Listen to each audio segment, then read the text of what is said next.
Hello hello.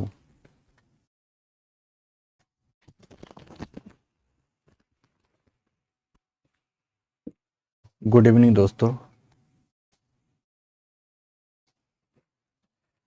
कैसे हो आप सभी? ठीक हो ना? ओके।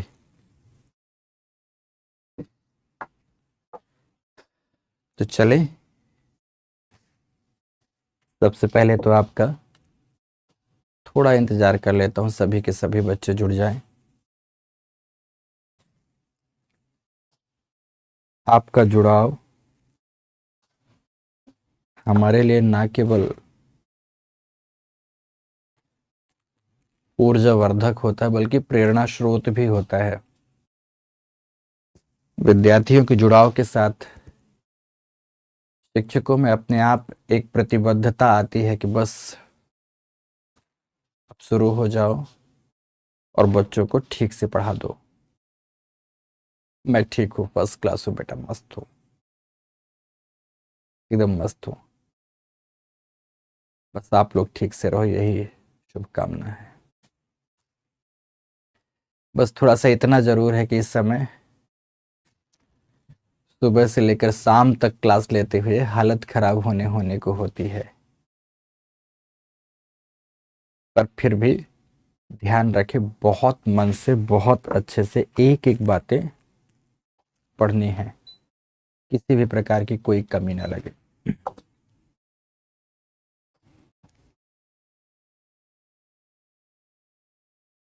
ऊर्जावर्धक और प्रेरणा स्रोत में कहाँ समानता है? बहुत बड़ी समानता है। पीसीएस का एग्जाम आने वाला है, कोई टिप्स दे? टिप्स नहीं, पढ़ें जबरदस्त तरीके से। आपने बायोकेमिकल साइकिल, यस, बायो नहीं, बायो जियो क्या था? आपने बायो जियो केमिकल साइकिल के बारे में पढ़ाने को बोला था। हमने पढ़ लिया सर, बहुत अच्छा वंदना, बहुत अच्छा। सरल है, कुछ था ही नहीं। पर बाकी बच्चों को भी टॉपिक तो है तो पढ़ाना ही होगा। ठीक है। Okay okay okay. ठीक है ठीक है। एकदम मस्त।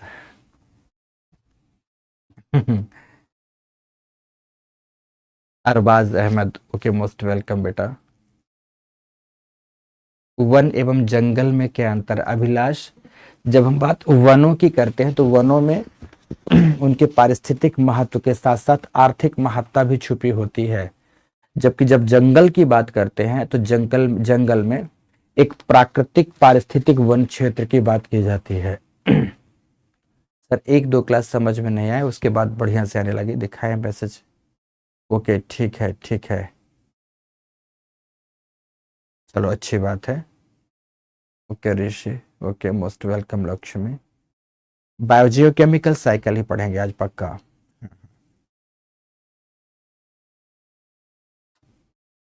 अभी तो क्लास चली ही नहीं तो रुकने का कहाँ से नाम आ गया? कुछ बच्चे बोल रहे हैं।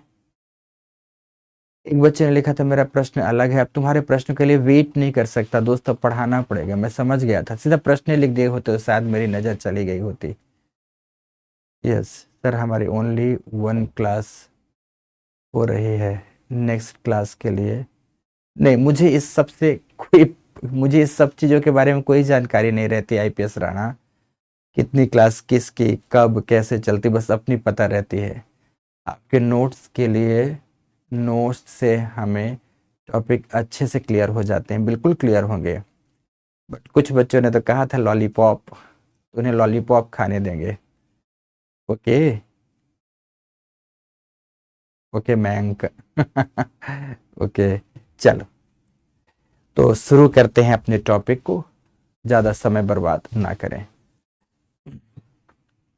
ओके, दिन में कितनी क्लास लेते? क्लास ऐसा नहीं होता, क्लास कई बार होता है, बैचेज पर डिपेंड करता है।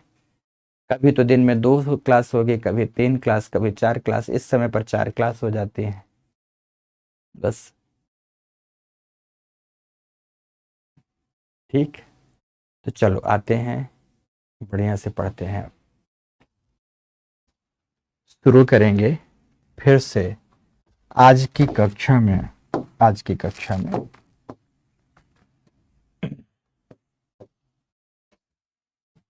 पारिस्थितिक तंत्र,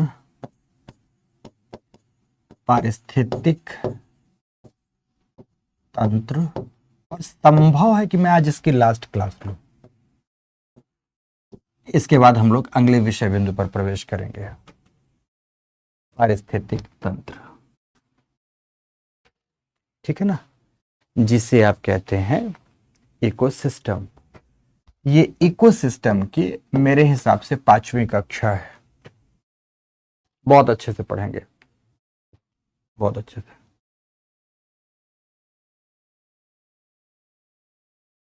एक बच्चे ने लिखा है, नंद ने लिखा कि सब बच्चे कुछ ना कुछ पूछते रहते हैं, और मुझे तो कभी ये समझ ही नहीं आया कि मैं क्या पूछूं। सच है, पढ़ोगे तो कुछ ऐसा नहीं लगेगा कि पूछना है। कुछ बच्चे मटरगश्ती में पूछते हैं, तो कुछ का होता है, जेन्युइन प्रश्न भी होता है, ऐसा नहीं है। रिकैप, हंसा इसे फिनिश कर दे, फिर कल सारे टॉपिक का रिकैप करवा दूंगा। ठीक बेटा, पक्का। पारितंत्र फिनिश कर देता हूं, फिर कल सारे टॉपिक का रिकैप करवा के आगे बढ़ेंगे हम लोग, ठीक है, आगे बढ़ेंगे, पक्का पक्का। अच्छा, फोर्थ टॉपिक है, तो फोर्थ लिख देते हैं। फोर्थ है, 2 तो मैंने रिकॉर्ड कराया था, एक वो हो गया, चलो कोई नहीं, फोर्थ लिख देते हैं, चलेगा, फोर्थ क्लास है तो।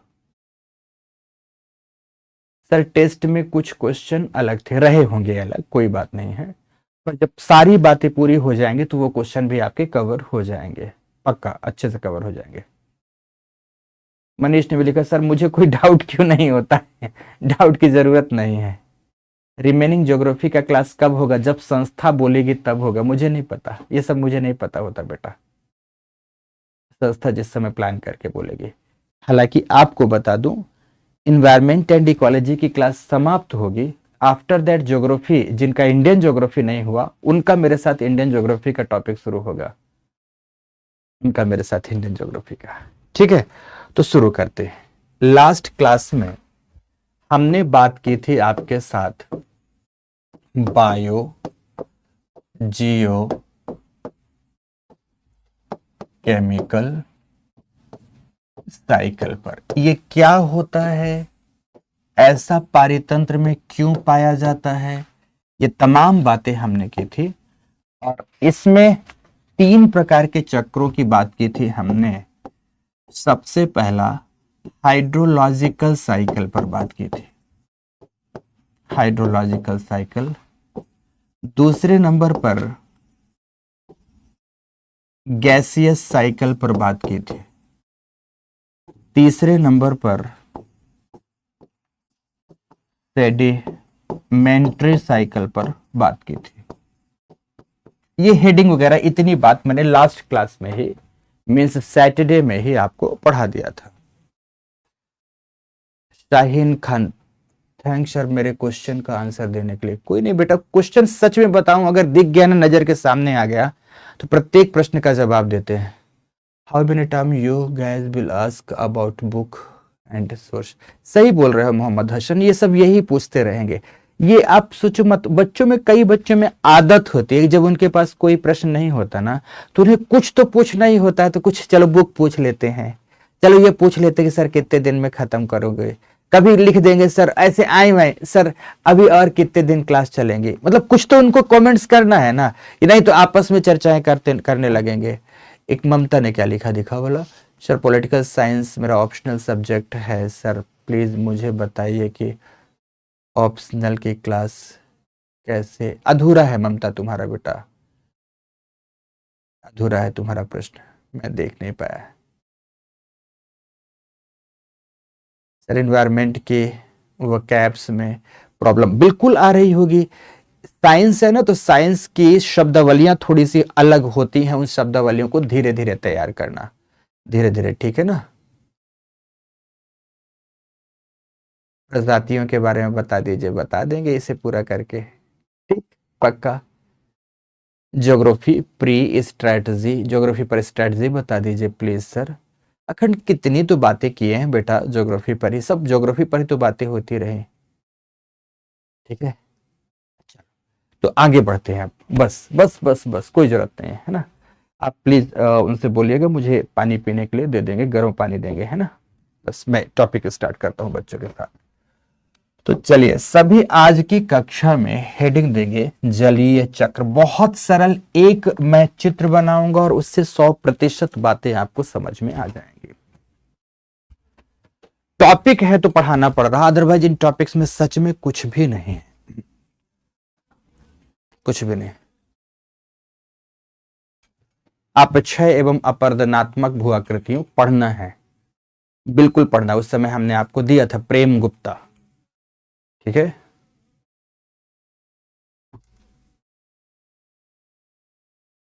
अच्छा, आज क्वेश्चन था प्रजातियों से, ठीक है, प्रजातियां भी पढ़ाएंगे, पर मुझे याद दिलाना कल की कक्षा में। आज तो ये पूरा नहीं हो पाएगा, बट कल की कक्षा में प्रजातियों पर भी बात कर लेंगे आपके साथ, ठीक। पक्का मुझे जरूर याद दिलाइएगा बेटा, कल की कक्षा में सिर्फ प्रजातियों के बारे में भी पढ़ा दें। ये हाइड्रोलॉजिकल साइकिल क्या कहता है कि जो जल है, जल में चक्रीयता कैसे पाई जाती है। जल में चक्रीयता कैसे पाई जाती है। जल धरातल में, धरातल का जल वायुमंडल में, वायुमंडल का जल पुनः धरातल में, कैसे। तो इसके लिए एक शानदार तरीके से डायग्राम देखो आप मेरे साथ, बकायदा आंकड़ों के विश्लेषण के साथ हर बात आपको यहां पर समझाऊंगा, आंकड़ों के विश्लेषण के साथ। नाउ नो मोर कमेंट्स, मेरी नजर कमेंट्स की ओर है भी नहीं। आपको खामखा का बुरा लगेगा कि सर मेरे कमेंट्स को देख भी नहीं रहे हैं, क्योंकि पढ़ाना भी तो है। अब ये सपोज यहाँ पर महाद्वीप हैं, कहीं तो पर्वत है, ऊंचे उठे हुए पर्वत हैं, कहीं घाटियां प्राप्त हो रही हैं, कहीं पठार है, कहीं नदी द्रोणियां हैं, कहीं बेसिन क्षेत्र है, एटसेट्रा एटसेट्रा, कहीं वनस्पतियों के सघन वितान हैं, सघन वितान है, सघन आवरण है। तो दूसरी ओर दूर दूर तक फैले हुए सागर या महासागर, सागर या महासागर।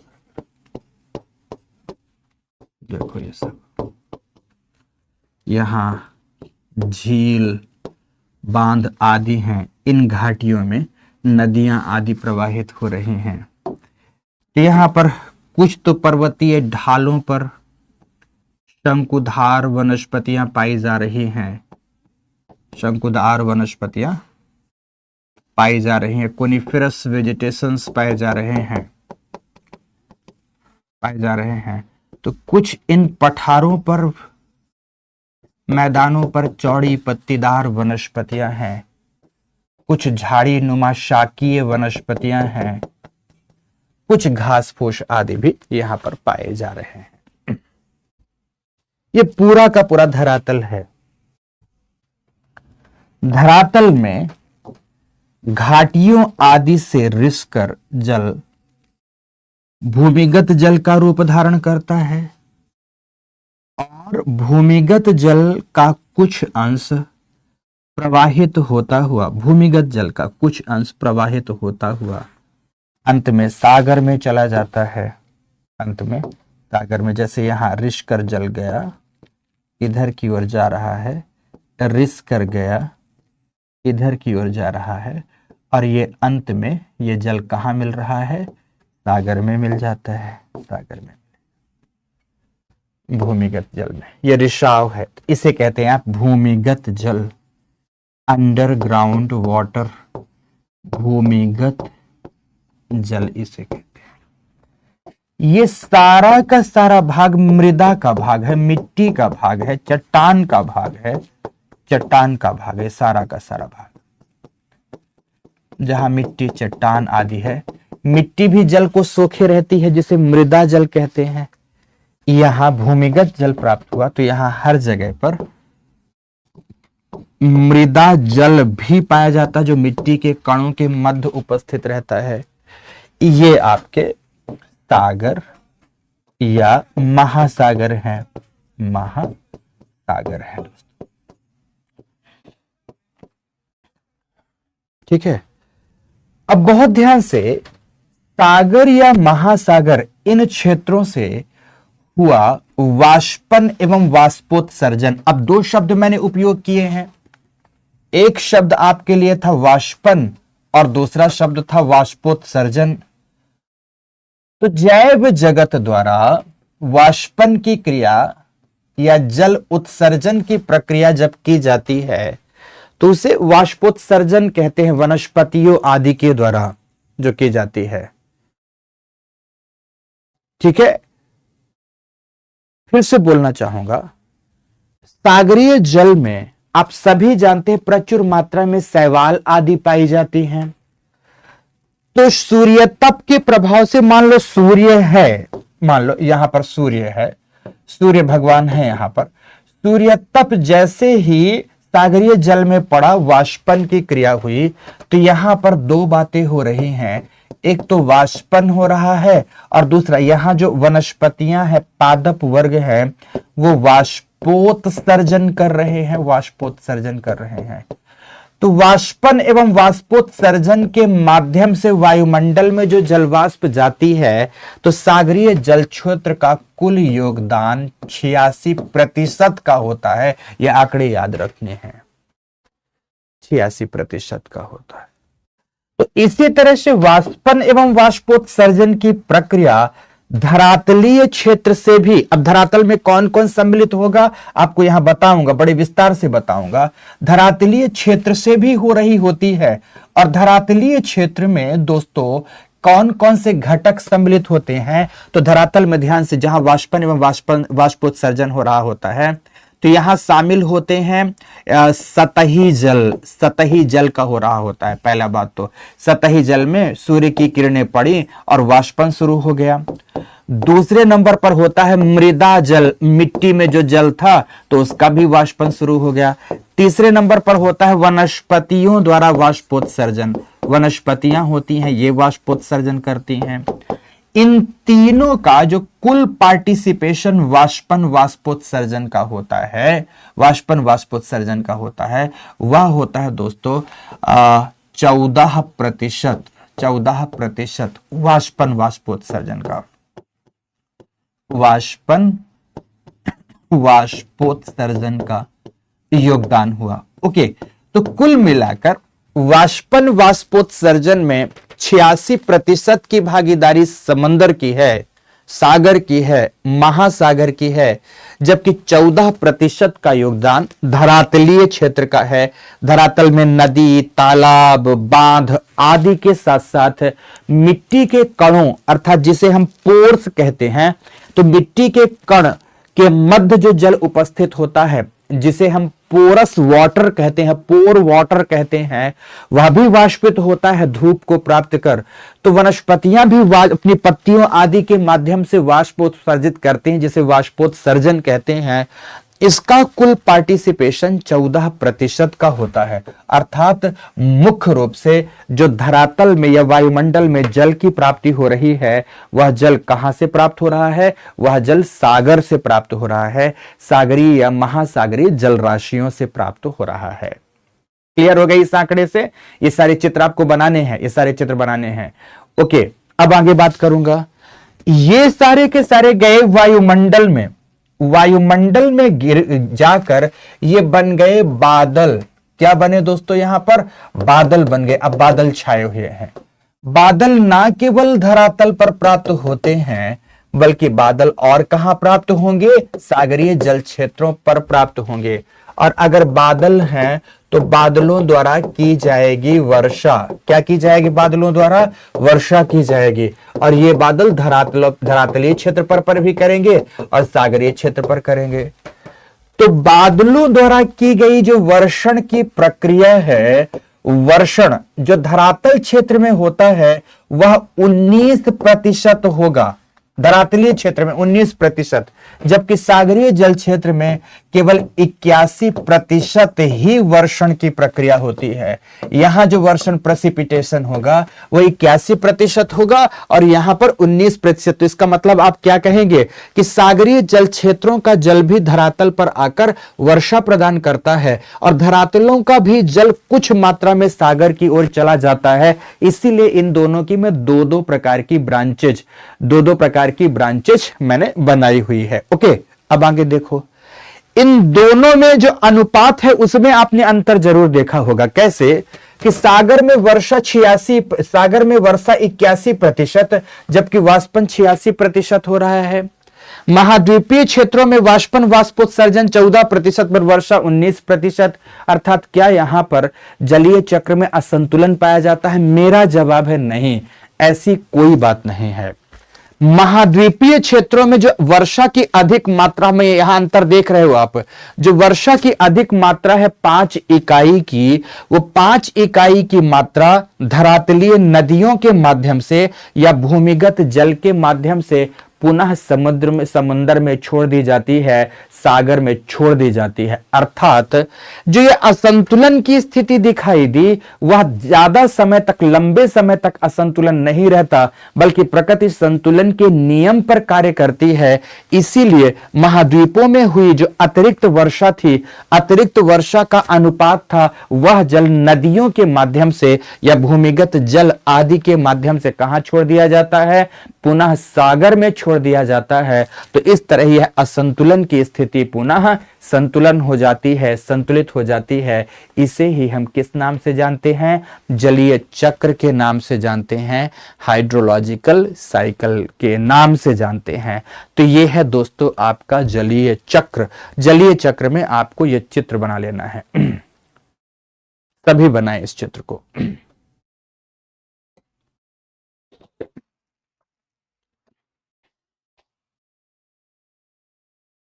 सभी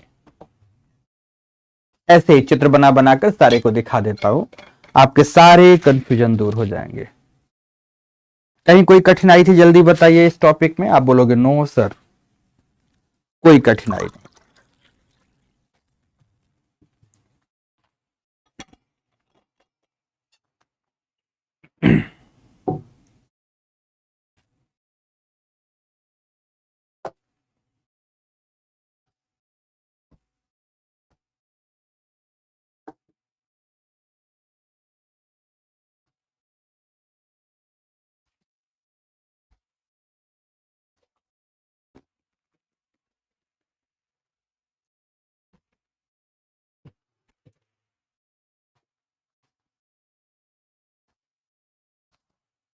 मौसम बुक के लिए तुमने पूछा है बेटा, तुम बाजार जाओ, जितनी किताबें मिलती हो सबको उठा लो, पढ़ डालो।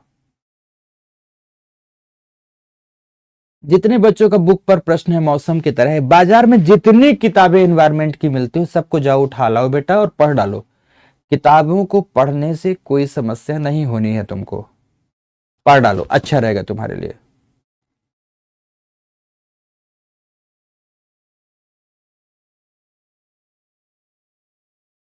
ठीक है, बन गया, सभी का बन गया ना चित्र भी? ओके, सभी बच्चे जिनको जिनको किताबें चाहिए, जबरदस्त तरीके से कभी किसी दिन एक दिन बाजार जाएं, दिल्ली आ जाएं, दिल्ली में बोलेंगे इन्वायरमेंट की किताब दे दो, जो जो मन करे सबको उठा लाना, सबको पढ़ डालना।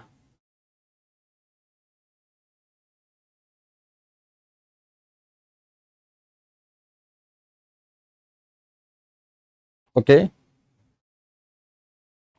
मैंने बताया है कि आप जाइए बाजार में, एक आध किताबें कोई उठाइए और पढ़ डालिए। शुरू में बता भी दिया, पहले दिन बता दिया था, डेली वही प्रश्न। एक बच्चे ने लिखा बादल वर्षा प्रजापति, दीक्षा प्रजापति। बादल वर्षा क्यों करता है? उसके पेट में दर्द हो जाता है बेटा, उसे लूज मोशन लगता है। बादल को जब लूज मोशन होता है तो बरसने लगता है।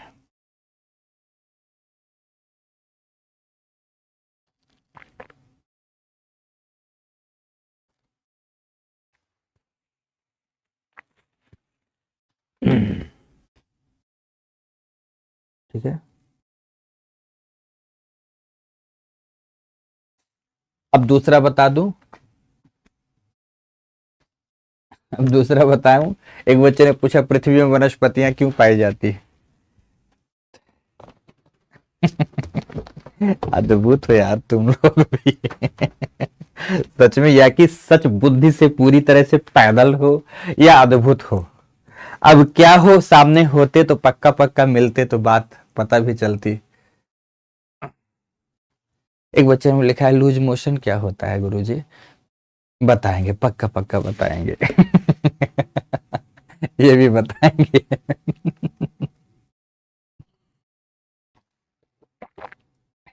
ओके। अब बादल जिसे पढ़ना है तो खूब दबा के पढ़ाते हैं। जब हम लोग क्लाइमेटोलॉजी पढ़ते हैं तो संघनन के दौरान वहां पर बादल समझना, यहां नहीं। अब देखो दूसरे नंबर पर बात आती है गैसीय चक्र की। गैसीय चक्र की आती है, बहुत सरल अर्थ में समझाता हूं, मजा आएगा। गैसीय चक्र, अब गैसीय चक्र पहला बताता हूं आपको, कार्बन चक्र। कार्बन चक्र, ये कार्बन चक्र मूल रूप से जो हो रहा है कार्बन डाइऑक्साइड के रूप में। किस रूप में प्राप्त हो रहा है? कार्बन डाइऑक्साइड साइकिल के रूप में। एकदम चक्रीय प्रक्रिया, ऐसे ही चित्र बनाना और आपको समझ में आएगा। ठीक है। पीजे झा, ठीक लिखा है बेटा कि भिन्न भिन्न प्रजाति के लोग हैं सर दुनिया में। मुझे भी लगता है, पहले नहीं मानता था, मुझे लगता था विद्यार्थियों की एक ही प्रजाति होती है, पर अब सच में लगता है कि कई प्रकार के विद्यार्थी भी होते हैं। सच में अद्भुत हो यार, अद्भुत।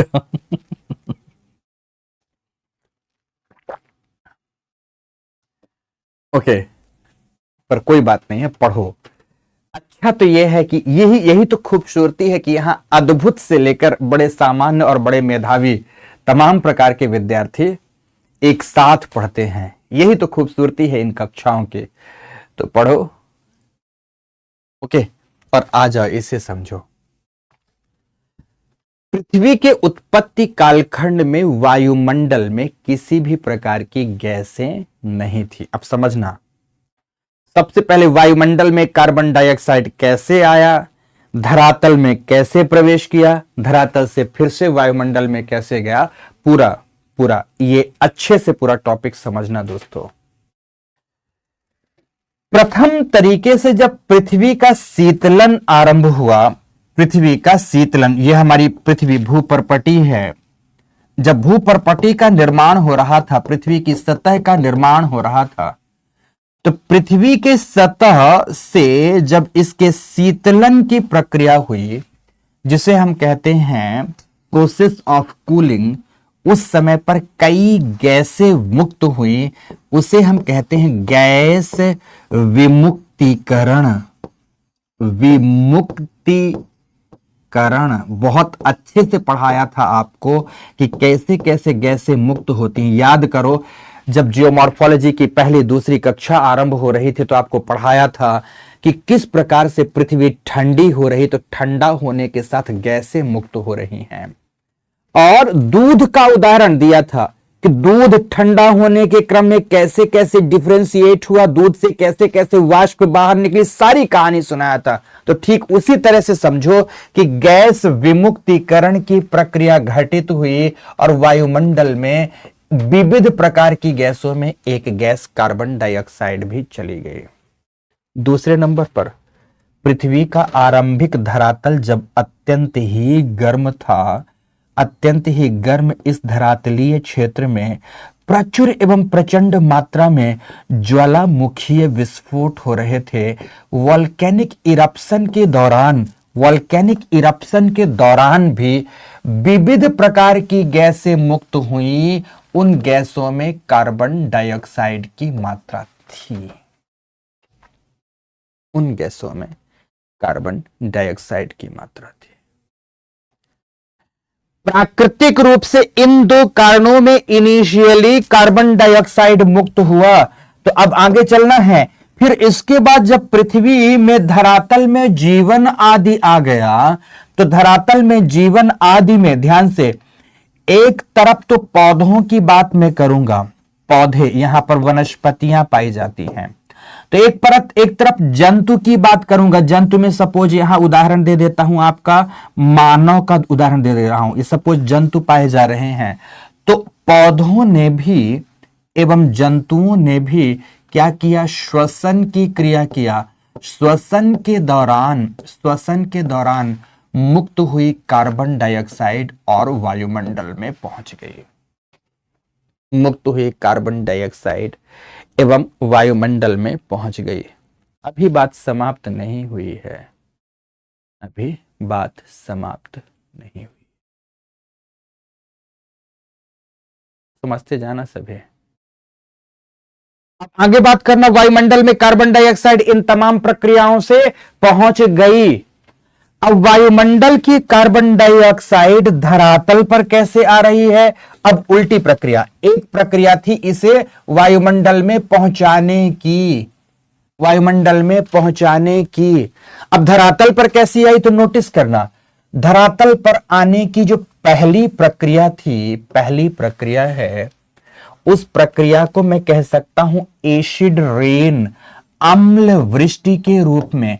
अम्ल वृष्टि क्या थी, ध्यान रखना, वायुमंडल की कार्बन डाइऑक्साइड कार्बोनिल अम्ल के रूप में, कार्बोनिल अम्ल के रूप में वर्षा के साथ आकर धरातल में निक्षेपित हो जाती है, धरातल में निक्षेपित हो जाती है।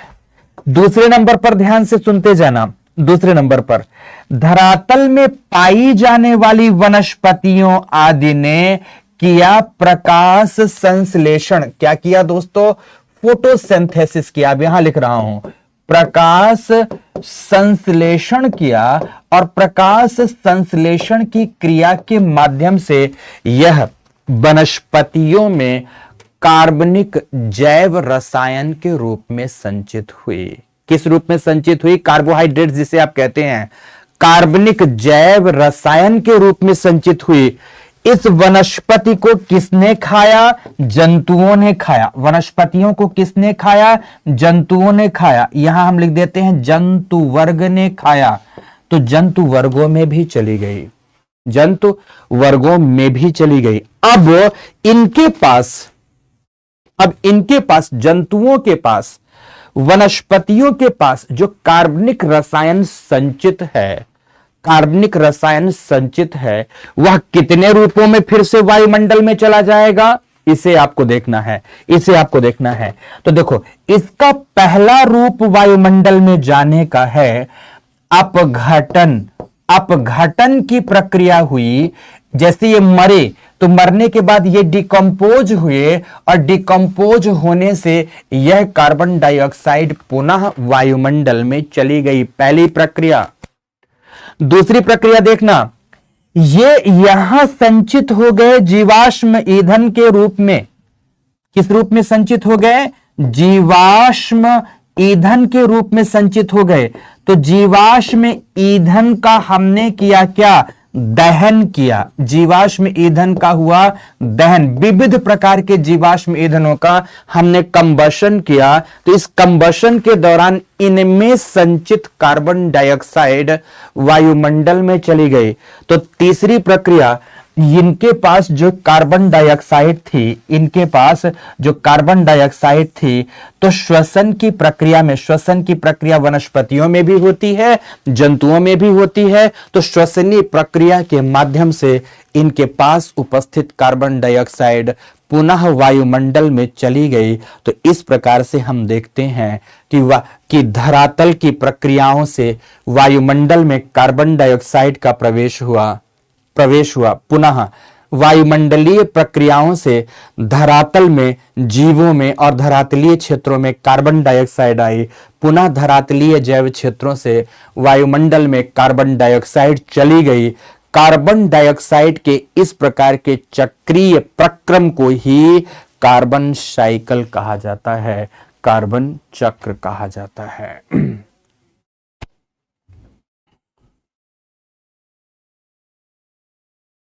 ठीक है, क्या कहा जाता है? कार्बन चक्र कहा जाता है। अब इस चित्र को बना लो, इस चित्र को सभी बनाओ।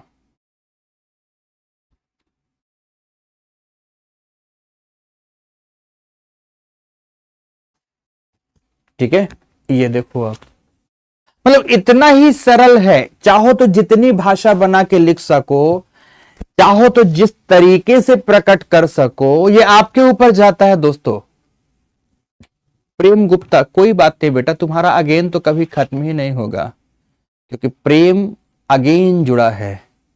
तुम्हारा नाम ही अगेन एंड अगेन है, तुम्हें अगेन तो कहना लाजमी बनता है, तुम्हारा तो अगेन कहना लाजमी है। ओके, बन गया सभी का ये चित्र।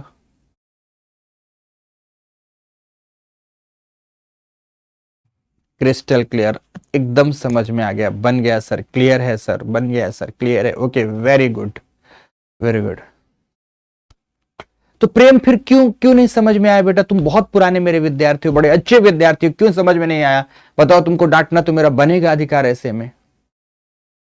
अम्ल वर्षा में ध्यान रखना, कई प्रकार के अम्ल आते हैं। कार्बन डाइऑक्साइड कार्बोनिल एसिड के रूप में गिरता है, सल्फर डाइऑक्साइड सल्फ्यूरिक अम्ल के रूप में गिरता है, तो नाइट्रोजन नाइट्रिक अम्ल के रूप में डिपॉजिट होता है। ठीक है, विमुक्ति का मतलब होता है छोड़ना, उत्सर्जित करना। नहीं मनीष बेटा, ये लिखा ही तो है, ये लिखा ही है, ये भाषा ही है सारी के सारी। ठीक है,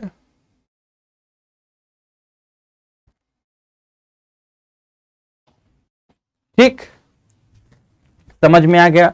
अब प्रेम ने कहा तो फिर से एक बार समझा देता हूं, एकदम फ्रॉम वेरी बिगनिंग, जब पृथ्वी जन्म ली थी, जन्म ले ही रही थी, लगभग 4.5 अरब वर्ष पूर्व, ये अर्थ सरफेस की बात मैं कर रहा हूं, तब वायुमंडल नहीं था। लेकिन धीरे धीरे जैसे जैसे हमारी पृथ्वी ठंडी होती गई, पृथ्वी के सबसे हल्के पदार्थ जो गैसियस मास के रूप में थे, वह मुक्त होकर आरंभिक वायुमंडल का निर्माण कर रहे थे, जिसमें कुछ गैसों में से कार्बन डाइऑक्साइड भी थी।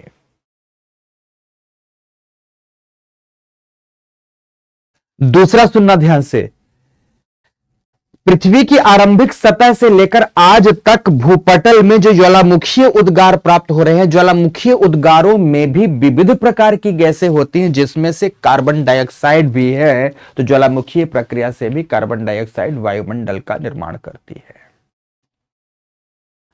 धरातल में पाई जाने वाली वनस्पतियां, विविध प्रकार के जंतु वर्ग जब सांस लेते हैं ऑक्सीजन ग्रहण करते हैं, कार्बन डाइऑक्साइड छोड़ते हैं, तो श्वसनीय प्रक्रियाओं के माध्यम से यह कहां चली गई? वायुमंडल में चली गई। अब ये वायुमंडल की फिर धरती में फिर से आएगी, तब तो चक्र पूरा होगा। तो कैसे आया? एक तो अम्ल वृष्टि का तरीका है। कैसे आया? एक तो अम्ल वृष्टि का तरीका है, दूसरा प्रकाश संश्लेषण का तरीका है। इन तमाम प्रक्रियाओं के प्रभाव से आप देख पा रहे हैं कि वायुमंडलीय कार्बन डाइऑक्साइड का एक निश्चित अंश कहां पहुंच रहा है? धरातल में पहुंच रहा है, धरातल में पहुंच रहा है। पहुंच गया धरातल में। जस्ट वेट दोस्तों, ये कुछ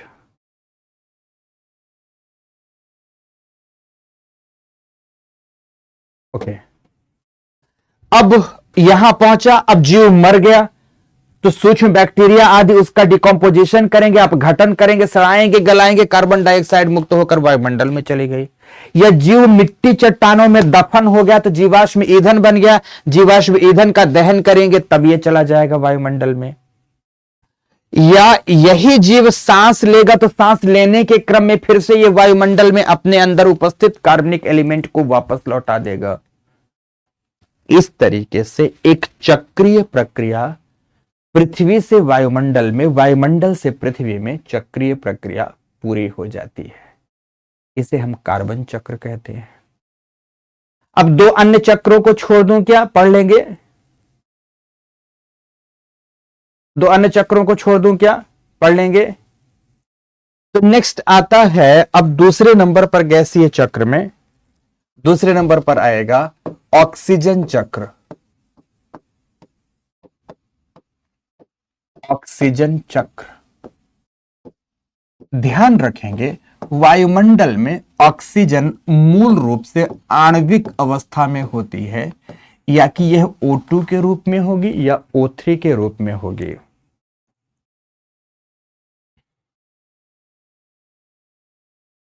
वाह, मजा आ गया। अच्छा, कुछ बच्चों ने कहा पढ़ा दीजिए सर, कुछ ने कहा है पढ़ लेंगे सर, पढ़ लेंगे। ज्यादातर बच्चों ने कहा है पढ़ लेंगे। अच्छा, कुछ ने तो कहा ही है कि बता दीजिए। एक और पढ़ा देता हूं, ठीक है, एक और पढ़ा देता हूं। ऑक्सीजन है ये, या कि मॉलिक्यूलर कंडीशन, या कि नहीं, ये मॉलिक्यूलर कंडीशन में ही वायुमंडल में है। इसे इसलिए पढ़ा देता हूं क्योंकि इसकी थोड़ी सी अपनी टेक्निकलिटी है। आणविक ऑक्सीजन या ओजोन के रूप में, समझने की कोशिश करिएगा।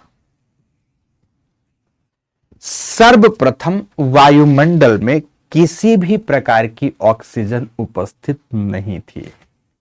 पहले भाषा दे देता हूं, स्टेज ए कर देता हूं। सर्वप्रथम वायुमंडल में ऑक्सीजन की किसी भी प्रकार की उपस्थिति नहीं थी। तो यह वायुमंडल में आई कैसी? ए, इसकी पहली प्रक्रिया है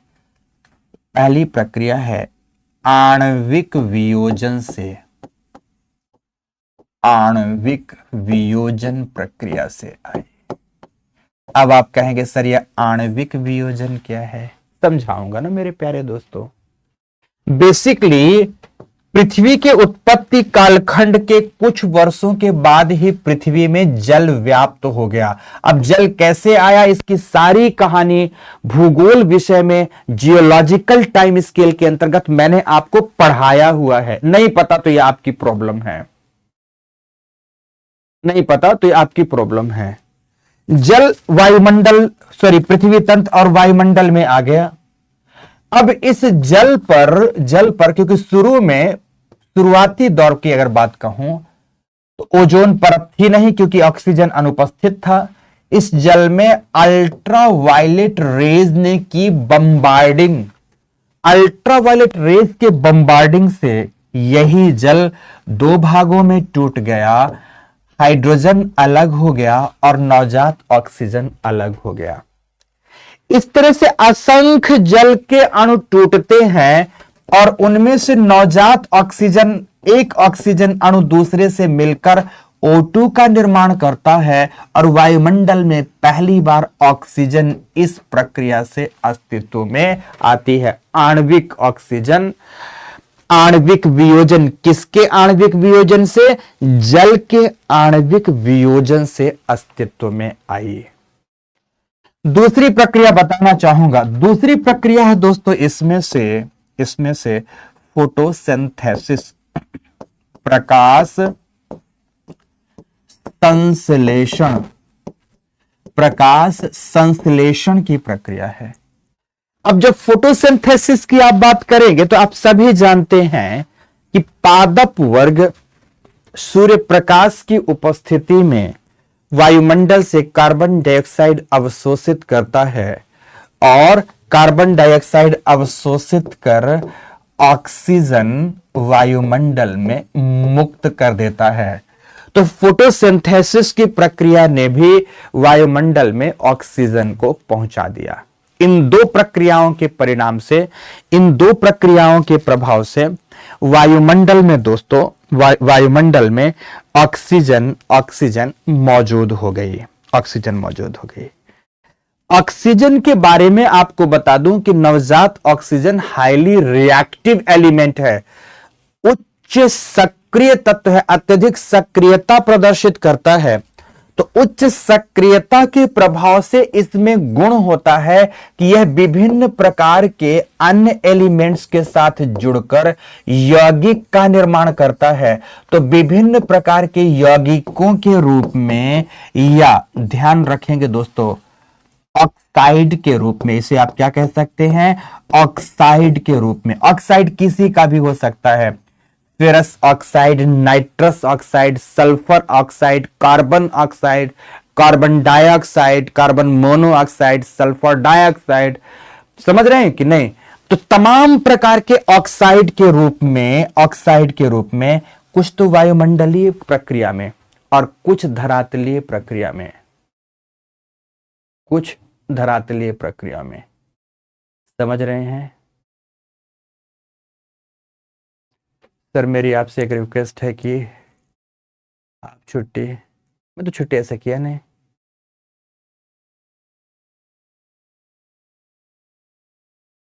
ओके, तुम्हारा मैसेज अधूरा आया। ओके, क्या लिखा दोस्तों? तो ऑक्साइड्स के रूप में, विविध प्रकार के ऑक्साइड्स के रूप में दोस्तों क्या हो रही है? यह धरातल में निक्षेपित हो रही है। धरातल में निक्षेपित।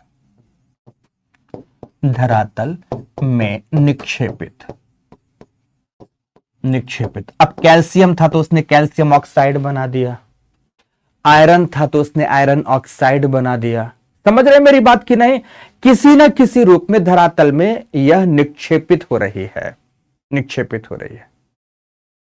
अब एक तो प्रक्रिया यह है, तो दूसरी प्रक्रिया है फिर से धरातल में आने की, श्वसन है। कौन सी प्रक्रिया है? श्वसन की प्रक्रिया है। श्वसन की प्रक्रिया में जीव ऑक्सीजन को ग्रहण कर लेता है, ऑक्सीजन को ग्रहण करता है। तो धरातल में फिर से दोस्तों यह निक्षेपित हुई। धरातल का मतलब धरातलीय जीवन में प्रवेश कर गई।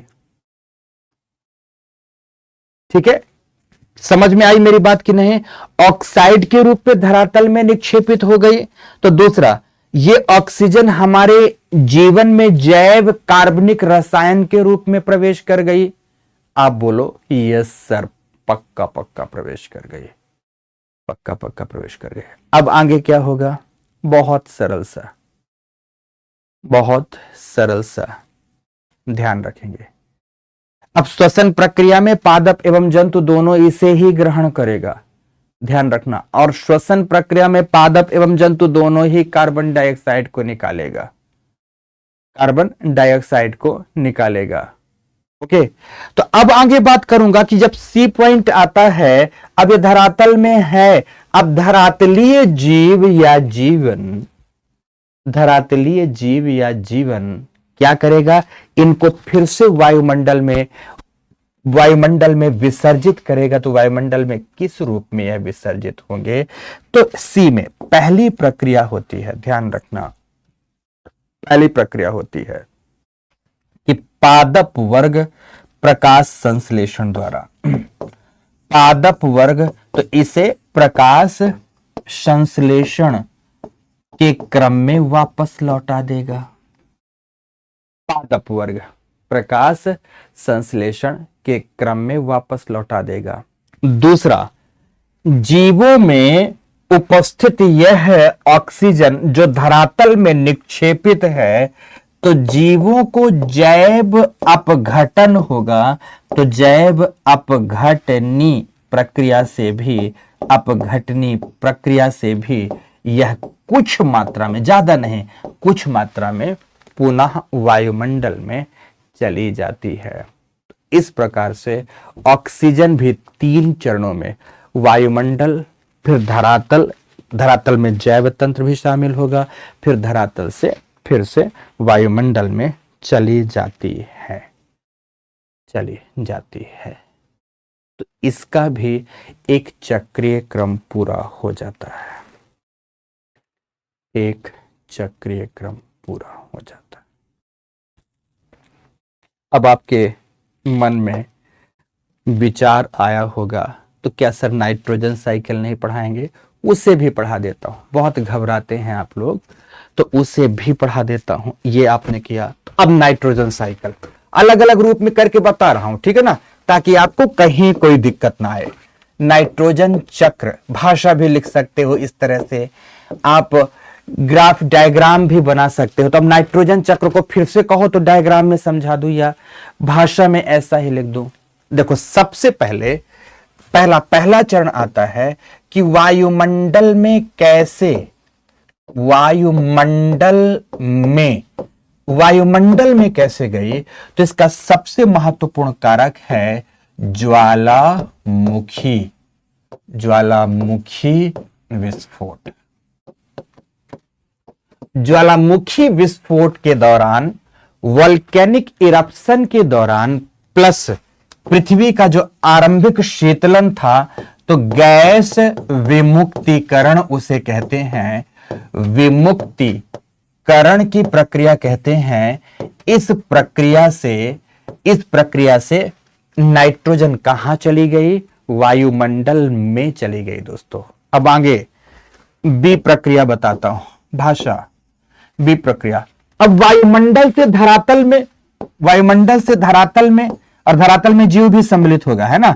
धरातल में कैसे कैसे आएगी, कई रूप, विविध रूपों में आएगी, विविध रूपों में। सबसे पहले ध्यान रखना, जब वायुमंडल में बहुत अधिक थंडरिंग होती है, मतलब लाइटनिंग एंड थंडरिंग होती है, कुल मिला के वायुमंडल में जब तड़ित झंझा होते हैं, कई बच्चे होंगे जिन्हें तड़ित झंझा भी याद नहीं होगा, जबकि सब कुछ पढ़ाया हुआ है।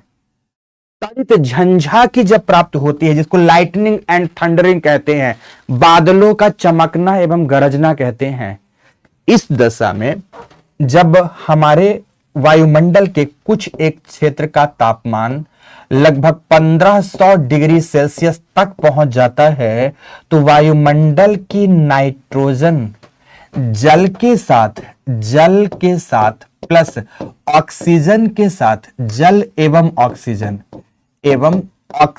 के साथ क्रिया करके क्या बनाती है, ध्यान रखना, नाइट्रस ऑक्साइड NOx बनाती है। क्या बनाती है दोस्तों, NOx बनाती है। सबसे पहले NO बनता है, जिसे नाइट्रिक ऑक्साइड कहते हैं, फिर नाइट्रिक परऑक्साइड बनाएंगे, और फिर ध्यान रखना, जब जल के साथ यह क्रिया होगी, सबसे पहले नाइट्रोजन की क्रिया ऑक्सीजन के साथ होकर नाइट्रस ऑक्साइड बनता है, NOx के रूप में लिखते हैं। और जब NOx की क्रिया H2O से होती है तो HNO3 बनता है, और HNO3 को ही आप क्या कहते हैं, नाइट्रिक अम्ल कहते हैं। ये बन गया नाइट्रिक अम्ल। ध्यान रखेंगे, लाइटनिंग एंड थंडरिंग के दौरान सबसे पहले नाइट्रोजन ऑक्सीजन से क्रिया करता है। सामान्य दशाओं में यह अक्रिय रहता है। अक्रिय नाइट्रोजन सक्रिय होकर ऑक्सीजन से क्रिया कर नाइट्रस ऑक्साइड बनाता है, और आफ्टर दैट फिर यह जल से क्रिया कर नाइट्रिक अम्ल बनाता है। बना दिया नाइट्रिक अम्ल, और यह नाइट्रिक अम्ल अब वर्षा के रूप में, जिसको कहते हैं एसिड रेन, अम्ल वर्षा करेगा, अम्ल वर्षा के रूप में धरातल में आकर निक्षेपित हो गया। एक तो तरीका यह हुआ दोस्तों, अब ये थोड़ा साइंटिफिक हो जाता है, इसलिए बच्चे घबराने लगते। नहीं घबराना है, एक लाइन में सरल, ये इतना सब भी मत बताओ, बस इतना बता दो कि वायुमंडल में उत्पन्न अत्यधिक गरज एवं चमक की दशा में, भाषा में सीधे चमक एवं गरज की दशा में नाइट्रोजन ऑक्सीजन के साथ क्रिया कर नाइट्रोजन के ऑक्साइड बनाती है। Nitrous oxide, nitric oxide, nitrous peroxide, ये सब मत बोलो, दिक्कत हो रही है। तो सिंपल तरीके से आपको बताना है क्या बनाती है ये। दिस वन ये बना दी कि नहीं बना दी दोस्तों। अब जैसे ये बना दी, नाइट्रोजन के विभिन्न विविध ऑक्साइड बना दी। अब ये क्रिया किए जल से, अब जल से क्रिया करेंगे तो HNO3 नाइट्रिक अम्ल बनेगा, और ये नाइट्रिक अम्ल अब अम्ल वर्षा के रूप में धरातल पर गिरेगा। तो अब धरातल पर गिरा मतलब मिट्टी पर गिरा, और मिट्टी पर भी नाइट्रोजन की आपूर्ति हुई, तो मिट्टी की उर्वरता बढ़ी या नहीं बढ़ी। इसीलिए जब अत्यधिक गरज एवं चमक होती है ना, तो फसलों पर सकारात्मक प्रभाव पड़ता है, क्योंकि मिट्टी को प्राकृतिक रूप से उर्वरता की प्राप्ति होती है। समझ रहे हैं मेरी बात कि नहीं, प्राप्त होती है। तो अम्ल वर्षा के रूप में धरातल पर आया। दूसरा तरीका बताता हूं दोस्तों, दूसरा तरीका, हम लोग अपने कारखानों में, फैक्ट्रियों में उर्वरक बनाते हैं कि नहीं? नाइट्रोजनी उर्वरक बनाते हैं कि नहीं? नाइट्रोजनी उर्वरक, जिसे हम लोग यूरिया कहते हैं आमतौर पर। जब नाइट्रोजनी उर्वरक का निर्माण कर रहे होते हैं तो ध्यान में रखना, नाइट्रोजनी उर्वरकों के निर्माण के क्रम में वायुमंडल की नाइट्रोजन को हम फिक्सेशन करते हैं, फैक्ट्रीज में उसे स्थिरीकृत करते हैं और नाइट्रोजनी उर्वरकों का निर्माण करते हैं। तो नाइट्रोजनी उर्वरकों का निर्माण होगा और इन उर्वरकों को हम फसलों में उपयोग करेंगे, फसलों में छिड़काव करेंगे। इसकी कुछ मात्रा को फसलें अपने विकास में उपयोग में ले लेंगी, कुछ मात्रा वायुमंडल में चली जाएगी। तो नाइट्रोजनी उर्वरकों के निर्माण में इसका उपयोग हो गया, धरातल में स्थिर हो गई। तीसरे नंबर पर कुछ क्षार तत्व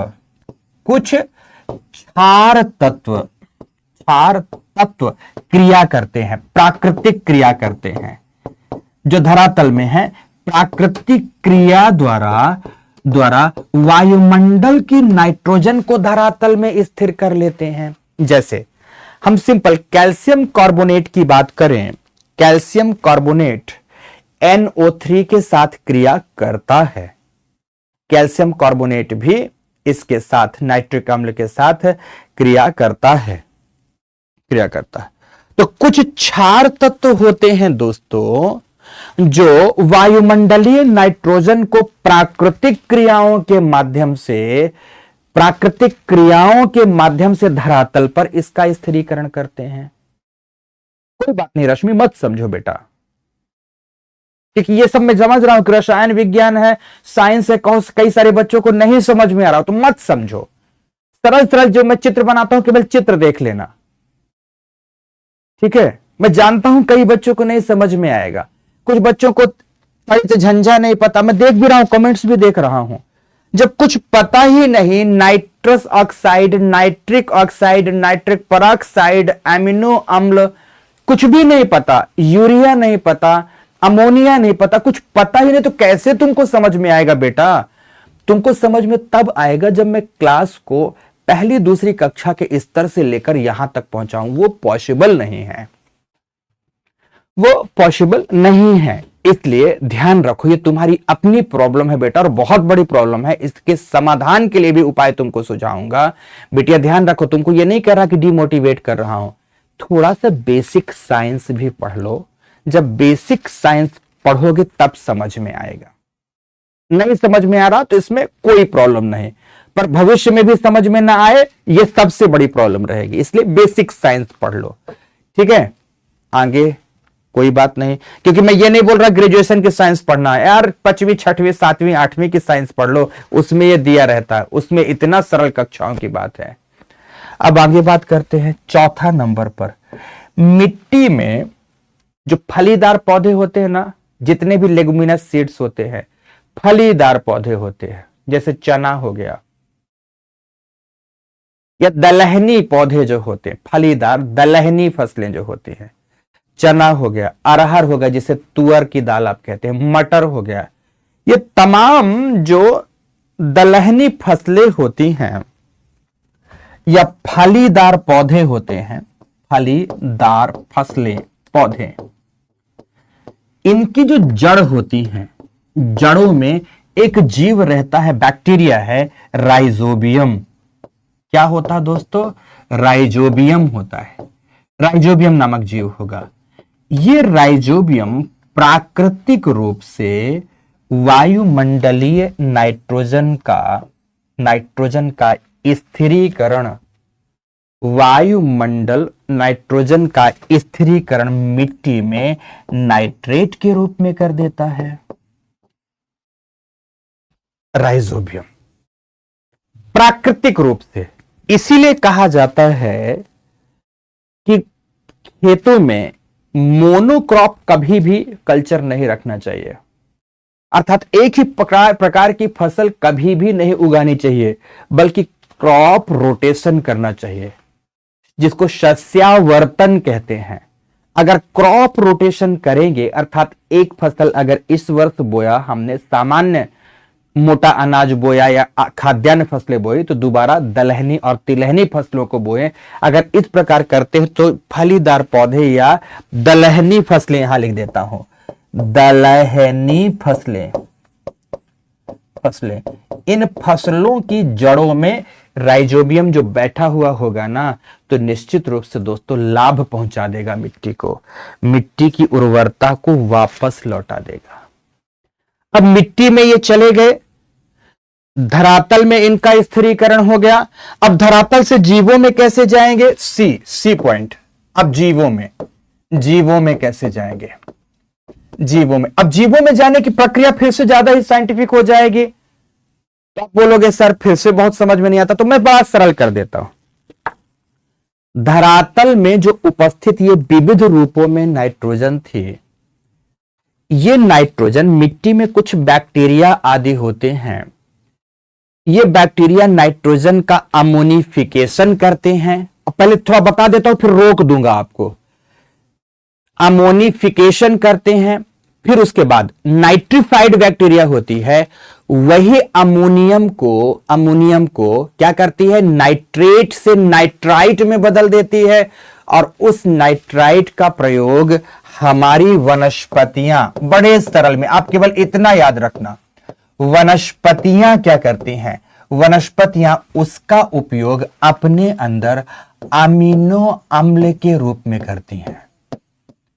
ये अमीनो अम्ल ही वनस्पतियों में संचित प्रोटीन होता है। तो पादप वर्ग में वनस्पतियों में यही जो धरातल में संचित नाइट्रोजन थी, तो बीच में नाइट्रेट, नाइट्राइट, अमोनियम, ये सब भूल जाओ, अमोनियम भूल जाओ, सब भूल जाओ। आप किसमें कन्वर्ट कर देती है? अमीनो अम्ल में। ये अमीनो अम्ल का प्रयोग वनस्पतियां कर इसे किस रूप में अपने आप में संचित करती हैं? प्रोटीन के रूप में संचित करती हैं। और यह प्रोटीन जंतु वर्ग खाएगा तो जंतुओं में भी चली जाएगी, जंतुओं में चली जाएगी। अब ध्यान रखना, एक तरफ वनस्पतियां हैं और एक तरफ जंतु वर्ग हैं। ये दोनों दो प्रकार की प्रक्रियाएं करेंगे। एक तो उत्सर्जी प्रक्रिया करेंगे, मतलब मल मूत्र का त्याग करेंगे, और दूसरे मल मूत्र के त्याग आदि से यूरिया बाहर निकलेगी। यूरिया यही वायुमंडल में किस रूप में? अमोनिया के रूप में कन्वर्ट हो जाती है, और यही अमोनिया विघटित होकर वायुमंडल में फिर से किस रूप में चली जाएगी? नाइट्रोजन के रूप में चली जाएगी, या मिट्टी में फिर से यह नाइट्रेट में कन्वर्ट होकर वनस्पतियों द्वारा प्रयोग कर ली जाएगी। ठीक है, दूसरे नंबर पर बताता हूं, हम सब लोग मलमूत्र का त्याग करते हैं कि नहीं? समस्त जैव जगत मलमूत्र का त्याग करेगा, उत्सर्जी प्रक्रिया करेगा, और उत्सर्जी प्रक्रिया के माध्यम से यूरिया आदि बाहर निकलती है। उसमें क्या है? उसका मुख्य एलिमेंट नाइट्रोजन है। यही यूरिया अमोनियम आदि में परिवर्तित होती है, और फिर यह अंत में कहां चला जाएगा? नाइट्रोजन के रूप में वायुमंडल में चला जाएगा। दूसरी प्रक्रिया है, ये दोनों मर गए और इनका हुआ जैव विघटन। क्या हुआ दोस्तों? जैव विघटन हुआ, और विघटन के दौरान इनके, ये मर गए, उनका हुआ जैव विघटन, तो विघटन के दौरान मूल तत्व सब फिर से वायुमंडल में वापस लौटा दिए जाते हैं, तो जिसमें से एक नाइट्रोजन भी है, यह लौट जाती है। फिर तीसरे नंबर पर बात आती है कि ये इन पर नहीं क्रिया, मिट्टी में जो नाइट्रोजन थी, वह नाइट्रोजन कुछ विशिष्ट प्रकार की बैक्टीरिया आदि द्वारा, जो मृदा में की गई बैक्टीरियोलिसिस प्रक्रियाएं होती हैं, बैक्टीरिया के द्वारा किया गया प्राकृतिक विघटन की प्रक्रिया होती है, उस विघटन की प्रक्रिया से बैक्टीरिया इसे पुनः गैस में कन्वर्ट करके वायुमंडल में विसर्जित कर देती है। क्या कर देती है? वायुमंडल में विसर्जित कर देती है। तो अब ये जीवों में गई और जीवों से अब चौथे नंबर पर मैं अगर कहूं फिर से वायुमंडल में जाएगी तो कैसे? तो वायुमंडल में जाने के कई तरीके हैं। एक तरीके सबसे पहला उत्सर्जी प्रक्रिया, जो मैंने यहां लिखा, इसे यहां से मिटा देंगे तो या लिखा रहने देंगे। तो उत्सर्जी प्रक्रिया के माध्यम से गई। दूसरे नंबर पर गई जैव विघटन प्रक्रिया से मरने के उपरांत गई, जैव विघटन प्रक्रिया से गई। तीसरे नंबर पर बैक्टीरियोलिसिस होती है, कुछ बैक्टीरिया मिट्टी में होती है, बैक्टीरिया द्वारा वो बैक्टीरिया इन तत्वों को यूरिया अमोनियम आदि को विघटित कर क्या कर देती है? वायुमंडल में पुनः नाइट्रोजन के रूप में विसर्जित कर देती है। तो इस प्रकार से आपको बता दूं दोस्तों कि जो धरातल से वायुमंडल में नाइट्रोजन गई, वायुमंडल से धरातल में आई, धरातल से जीवों में प्रवेश की, जीवों से फिर से वायुमंडल में चली गई, नाइट्रोजन में पाई जाने वाली इस प्रकार की चक्रीय प्रक्रिया को ही नाइट्रोजन चक्र कहा जाता है। क्या कहा जाता है? नाइट्रोजन चक्र कहा जाता है। दोस्तों हर जगह हम तो ये जानते हैं कि मुझे लगता है 6th क्लास या 7th क्लास से ये तीनों प्रकार के हाइड्रोजन चक्र भी पढ़ते हैं, पर यहां पर आपको हाइड्रोजन चक्र नहीं पढ़ना।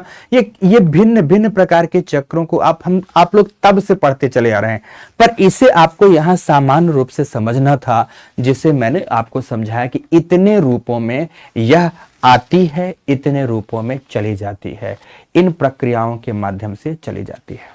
आपको इतना ही बता दूं, ये एक बात और बता दूं कि एक जाने का और भी तरीका है कि ये जो जीवों में गई है ना, तो जीवों में जैव रासायनिक ऊर्जा के रूप में संचित है, और जीवों से जब हम लोग जीवाश्म ईंधन का दहन करते हैं, जीवाश्म ईंधन का दहन करते हैं, तो जीवाश्म ईंधन के दहन के ये भी जोड़ देंगे, दहन के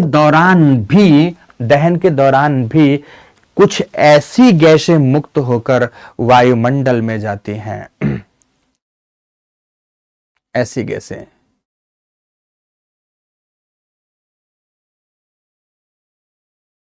ठीक है, जैसे दहन होगा इनका, यह कुछ मात्रा में विभिन्न प्रकार के नाइट्रोजन के ऑक्साइड आदि के रूप में, नाइट्रस ऑक्साइड आदि के रूप में कहां पहुंच जाती हैं? यह वायुमंडल में चली जाती है। अब दोस्तों बात क्या है, ये जो टॉपिक है, टॉपिक में physics, chemistry, biology and geography, इतनी बातें एक साथ जुड़ रही हैं। Physics, chemistry, biology and geography, अब इतनी बातें एक साथ जोड़नी है। मुझे तो नहीं लगता किसी को कोई समस्या होनी चाहिए, पर मैं देख पा रहा हूं कुछ बच्चों को समस्या है। उस समस्या के समाधान के लिए दो तरीके हैं। पहला, बेसिक्स को थोड़ा पढ़ डालो दोस्तों, पढ़ना तो पड़ेगा। कहते हैं ना कि अब ओखली में सिर डाला है तो मूसल के प्रहार से क्या डरना, मतलब पढ़ना तो पड़ेगा। दूसरी बात कहना चाहूंगा, जब बेसिक्स पढ़ लोगे तो ये चीजें खुद ब खुद बहुत क्लियर हो जाएंगी। दूसरी बात समझाना चाहूंगा, जो मैंने बताया इसे एक बार रिपीटेड मोड में देख लेना। जैसे टॉपिक पूरा होता है तो इसे रिपीटेड मोड में देख लेना, पक्का समझ में आएगा दोस्तों, कहीं कोई कठिनाई नहीं आएगी, मस्ती से समझ में आएगा। तो इस तरह से आपका ये नाइट्रोजन चक्र प्राप्त हुआ। तो गैसीय चक्र के अंतर्गत आपको यही तीनों चक्र पढ़ने थे। पढ़ लिया चक्र? ओके, देखो, दो को हमने डायग्राम के माध्यम से समझा दिया, दो को हमने भाषा में लिख दिया। अब चलते हैं सेडिमेंट्री साइकिल में, और 1 मिनट में चुटकी बजाते हुए समझ में आएगा। सही बोला मनीष कि ये कौन सा एटॉमिक साइंस है? सही लिखे हो, ये कि दूसरा लिख सकते, ये कौन सा स्पेस साइंस है? आजकल स्पेस साइंस एटॉमिक साइंस से भी ज्यादा दुरूह हो गया है। ठीक है, एक वैज्ञानिक कुछ कहता है तो दूसरा कुछ कहता है। कोई बात नहीं अंजुम, कोई बात नहीं बेटा, नहीं आया तो डोंट वरी, बिल्कुल परेशान मत हो। एक लाइन समझना कि नाइट्रोजन चक्र क्या है। धरातल की नाइट्रोजन का वायुमंडल में जाना, वायुमंडल की नाइट्रोजन का धरातल में आना, धरातल से जीवों में प्रवेश करना, जीवों से फिर से वायुमंडल में चला जाना ही नाइट्रोजन चक्र है। बस इतना ही तुमको समझना है,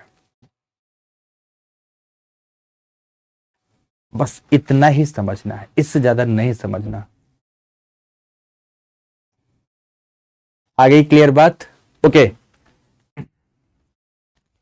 अब आगे बढ़ूं मैं, अब आगे बढ़ता हूं ध्यान से। इसके बाद आता है अवसादी चक्र। क्या आता है? अवसादी चक्र। अवसादी चक्र, सेडिमेंट्री साइकिल। अब सेडिमेंट्री साइकिल के रूप में मूल रूप से फास्फोरस चक्र या फास्फेट चक्र पाते हैं। तो मूल रूप से फास्फोरस, फास्फोरस और गंधक जिसे सल्फर कहते हैं, सल्फर, दो प्रकार के इन चक्रों को पढ़ते हैं। यह पढ़ा जाता है रासायनिक क्रम में PO4 के रूप में, और यह पढ़ा जाता है SO4 के रूप में पढ़ा जाता है, इन दो चक्रों के रूप में। कार्बनिक जीवों के महत्वपूर्ण जैव अंश हैं, जीवों में इनकी भी उपस्थिति होती है। बस ये समझो कि ये भी जैव रसायन है, इनकी उपस्थिति जीवों के लिए बहुत आवश्यक है। आरटी ने लिखा, सर मैंने इतना ही समझा है, सच्चाई तो यही है, बाकी सब वैसे भी मेरे काम का नहीं। तो सही बात है, नहीं है काम का।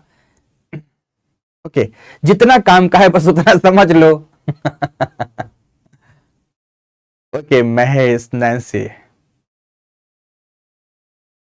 अच्छा, यहां पर तो पॉलीमर्स, बेंजीन रिंग्स और बेंजीन की संरचना, बेंजीन के घटक, बेंजीन का रिएक्शन, ये चल रहा है क्लास में।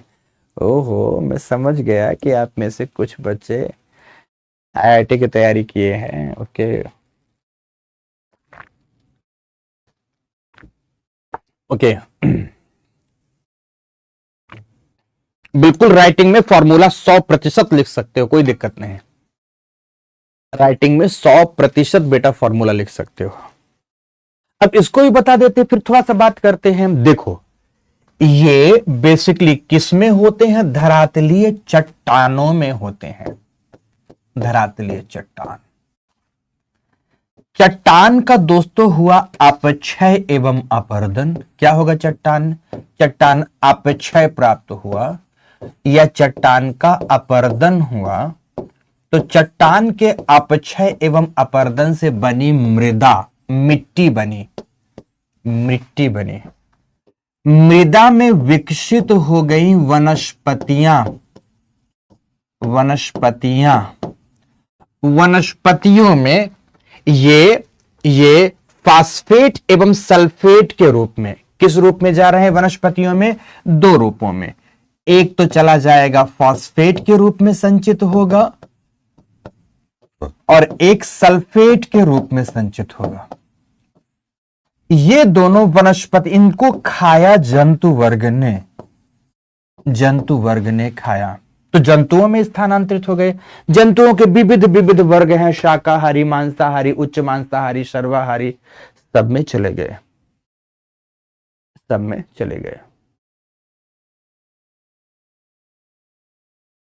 ओके, अब यहां पर जब इनमें चला गया तो कोई समस्या नहीं, यही तो करना था कि चट्टानों में, चट्टानों के अपक्षय एवं अपरदन से जो सेडिमेंट प्राप्त हुए, सेडिमेंट मिट्टी के रूप में दिखे, इसीलिए सेडिमेंट्री साइकिल कहते हैं। उस सेडिमेंट में उगी वनस्पतियां, वनस्पतियों में ये सेडिमेंट्स में से मुख्य तत्व इस रूप में चले गए। वनस्पतियों को खाया जंतुओं ने, तो जंतुओं में चले गए। अब ध्यान से, वनस्पतियां, जंतु दोनों मर गए, मृत, मृत हो गए, तो इनका हो गया अपघटन, अपघटन, अपघटन हो गया, तो ये फिर से कहां पहुंच गए? मिट्टी में पहुंच गए, चट्टान के रूप में संचित हो गए। अवसादी चक्र है।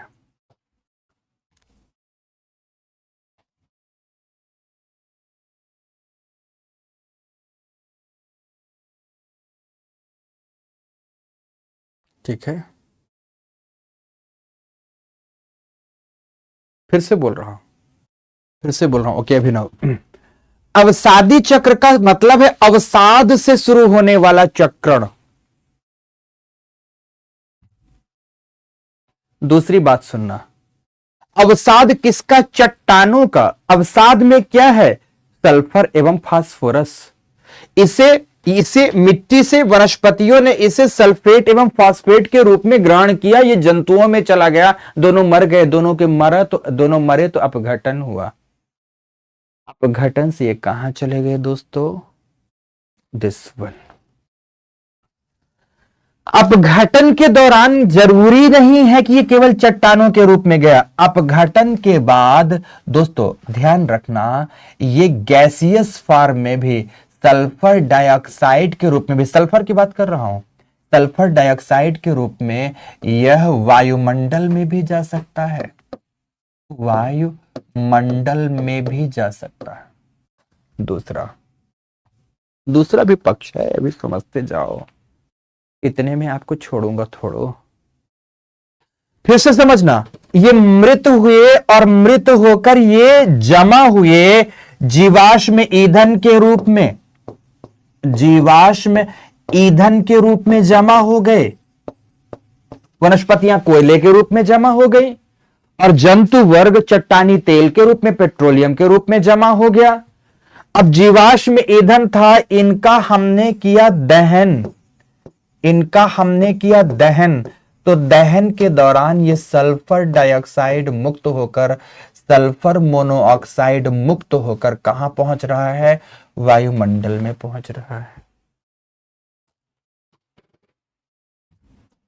वायुमंडल में पहुंच रहा है। वायुमंडल में जो सल्फर है, ध्यान से, वायुमंडल में जो सल्फर है, सल्फर के ऑक्साइड हैं दोस्तों, ये सल्फ्यूरिक अम्ल के रूप में वायुमंडल में ये जल के साथ क्रिया करेंगे, H2SO4 का निर्माण करेंगे, सल्फ्यूरिक अम्ल बने और सल्फ्यूरिक अम्ल के रूप में इनकी हुई दोस्तों वर्षा। ये क्या हुई? इनकी वर्षा हुई, अम्ल वर्षा। और कहां पर आ गए? मिट्टी में आ गए, मिट्टी से वनस्पतियों में चले गए। कुक्कू चौधरी, अपर्दन और स्खलन में अंतर समझ में नहीं आया तो क्या जरूरत है समझने की? इतना कठिन प्रसंग, तुमको अपर्दन और स्खलन में अंतर नहीं समझ में आया, इतना कठिन क्या करोगे समझकर? मत समझो, बोलो कुछ नहीं है, धक तो दूर हट, तुझे कोई समझने की जरूरत नहीं। कुक्कू चौधरी बेटा, सच में कई बार लगता है किस गोले से आए हो यार तुम लोग।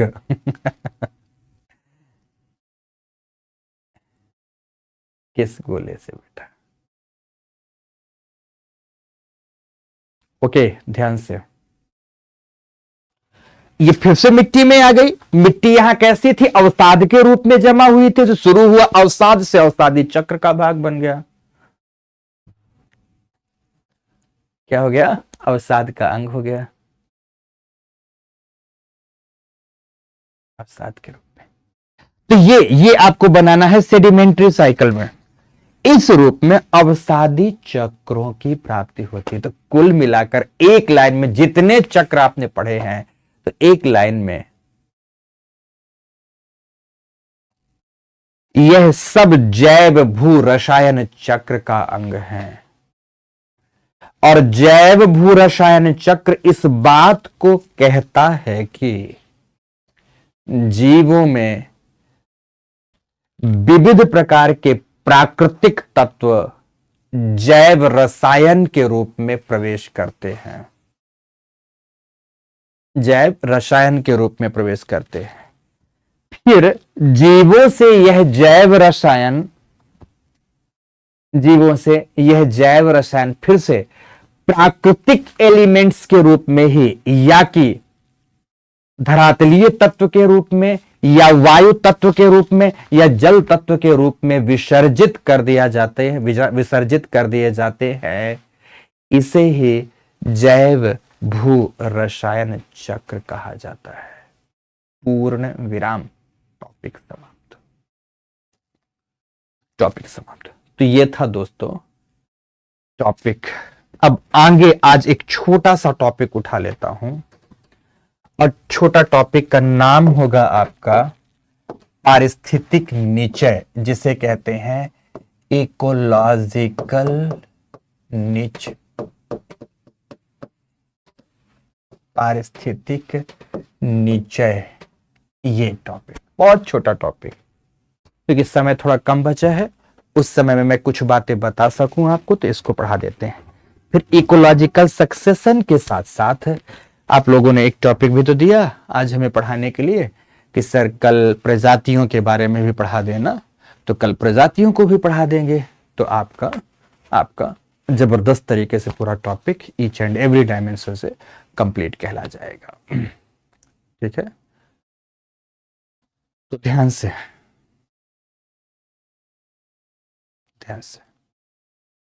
व्हाट इज इकोलॉजिकल निच। ग्रिनेल्स एक व्यक्ति का नाम है। ग्रिनेल्स एक व्यक्ति का नाम है जिन्होंने 1996-97 के दौरान इस संकल्पना को जन्म दिया। शुरुआती दौर में जब जीवों के वास क्षेत्र का, चलो कमेंट्स छोड़ो अभी, चलो अब पिटाई करेंगे, सभी कमेंट्स बंद करो, बातों को सुनो, ध्यान से सुनो, बहुत अच्छा टॉपिक है, ध्यान से सुनना। शुरुआती दौर में जब किसी जीव के वास क्षेत्र की बात की जाती थी, किसी जीव के वास क्षेत्र की बात की जाती थी, तो वास क्षेत्र के संदर्भ में उसके एक व्यापक पारितंत्र का चित्र उभरकर सबके सामने आता था, और पारितंत्र के संदर्भ में ही तमाम प्रकार की चर्चाएं होती थी, और उन्हें ही पढ़ाकर बताकर समाप्त किया जाता था। परंतु आगे चलकर इन्होंने कहा कि किसी जीव के वास क्षेत्र को अगर पढ़ना है तो ज्यादा बेहतर होगा कि उस जीव के वास क्षेत्र को बस ना पढ़ा जाए, क्योंकि पारितंत्र किसी जीव की क्रियात्मकता से संबंधित है, तो उसके क्रियात्मक वास क्षेत्र को पढ़ा जाए।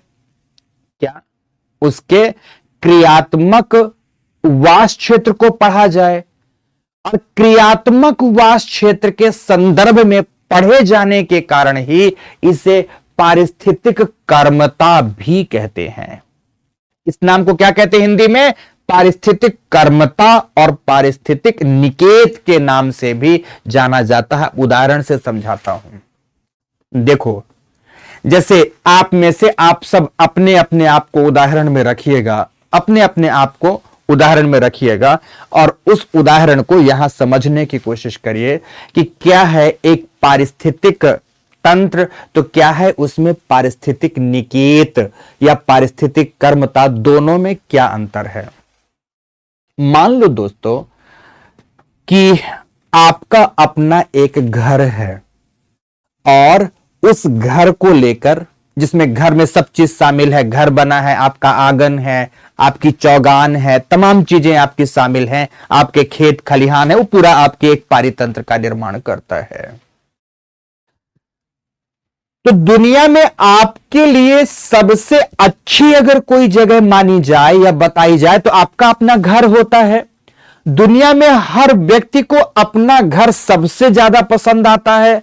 हम दुनिया में कहीं कितनी भी बड़ी उपलब्धियों को प्राप्त कर ले, लेकिन एक बार अपने घर लौटकर जरूर आना चाहते हैं। अर्थात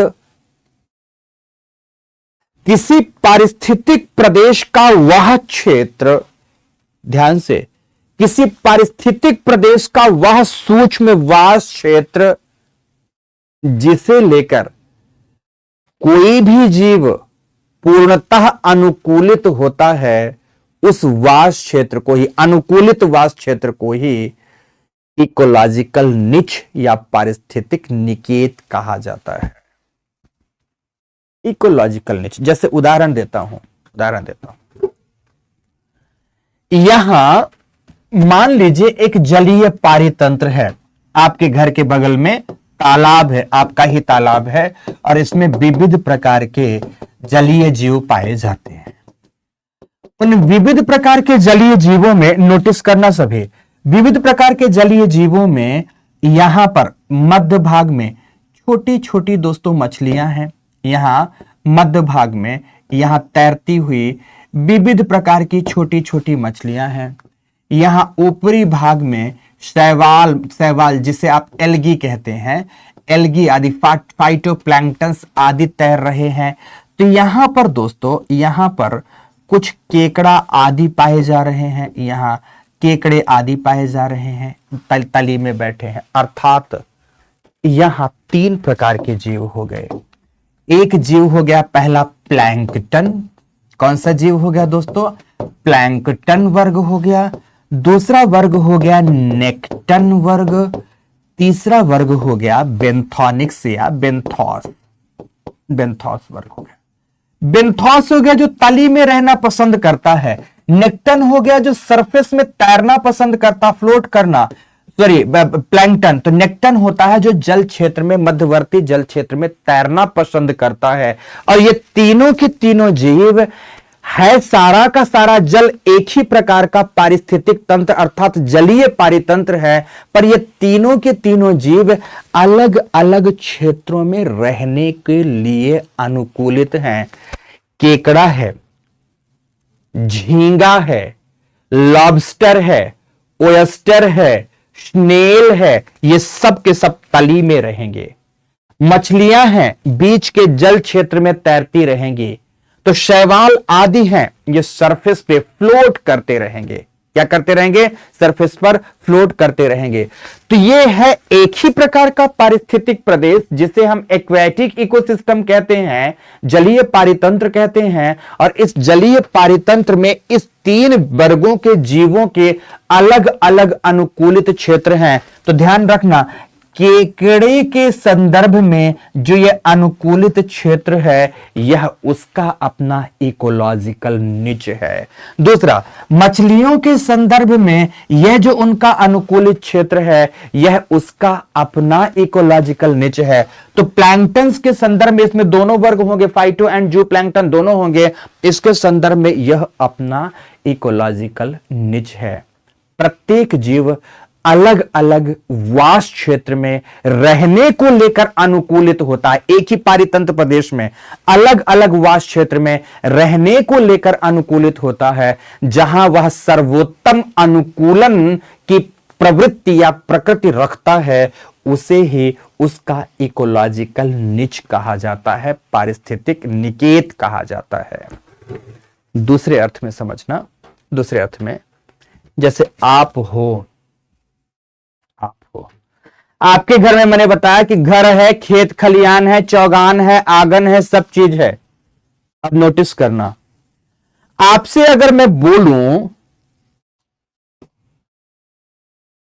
आपका अपना ही घर है, सारा का सारा घर इकोलॉजिकल निच है आपका। आपसे मैं बोलूं कि जाओ फटाफट खाना खा के आओ, तो आप कुर्सी टेबल छोड़ोगे और छोड़कर मम्मी के पास जाओगे और किचन के पास जो आपका डाइनिंग रूम होगा, वहां जाकर बैठकर मम्मी से बातें करते हुए भोजन करोगे। अर्थात आपका भोजन करने का इकोलॉजिकल निच अलग है।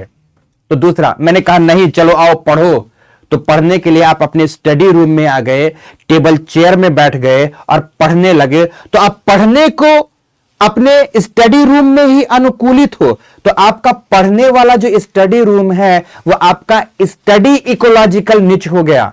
जहां पर बैठकर आप खाना खाने के लिए अनुकूलित हो, वो आपका डाइनिंग इकोलॉजिकल निच हो गया। तो इसी बीच में आपके कुछ रिश्तेदार आ गए, कोई दोस्त यार आदि आ गया, और उनसे अब आपको गपबाजी करनी है, गुफ्तगू करनी है, मेल मिलाप करनी है। तो आप निकले और निकलकर गेस्ट रूम में चले गए और वहां गेस्ट रूम में बैठकर आप उनके साथ बातें कर रहे हैं। अर्थात वह आपका जो गेस्ट रूम है वह एक अलग प्रकार का इकोलॉजिकल निच हो गया, वह गपबाजी का इकोलॉजिकल निच हो गया। मेरे कहने का मतलब है कि एक जीव अपने जीवन में एक ही प्रकार की क्रिया नहीं करता। ये ग्रीनेल्स की बात बता रहा हूं, यहां तक आकर किताबें नहीं बताती हैं जो समझाना चाहता हूं। एक जीव अपने जीवन में विविध प्रकार की पारिस्थितिक क्रियाएं करता है और उन विविध प्रकार की पारिस्थितिक क्रियाओं के लिए उसे अलग अलग क्षेत्र चाहिए होता है। वह उन क्रियाओं के लिए अलग अलग क्षेत्रों को लेकर अनुकूलित होता है। तो उस जीव के वह अलग अलग क्षेत्र अलग अलग इकोलॉजिकल निच कहलाते हैं।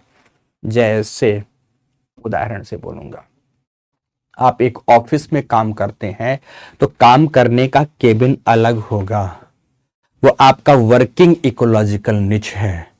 तो अब आपके बॉस को मीटिंग करना है तो एक आम मीटिंग लेने के लिए आपके पास रूम अलग से होगा आपके ऑफिस में, तो आपका मीटिंग इकोलॉजिकल निच है। तो बॉस को आपको डांटना है तो डांटने के लिए वो एकदम अलग कमरे में आपको बुलाएगा, तो आपको डांट इकोलॉजिकल निच है। समझ गए मेरी बात की नहीं? ऑफिस में जिस तरह से पृथक पृथक क्रियाओं के लिए पृथक पृथक रूम है, घर में जिस तरह से पृथक पृथक क्रियाओं के लिए पृथक पृथक रूम है, ठीक उसी तरह जीवों के संदर्भ में भी उनकी पृथक पृथक क्रियाओं के लिए पृथक पृथक पारिस्थितिक क्षेत्र होते हैं।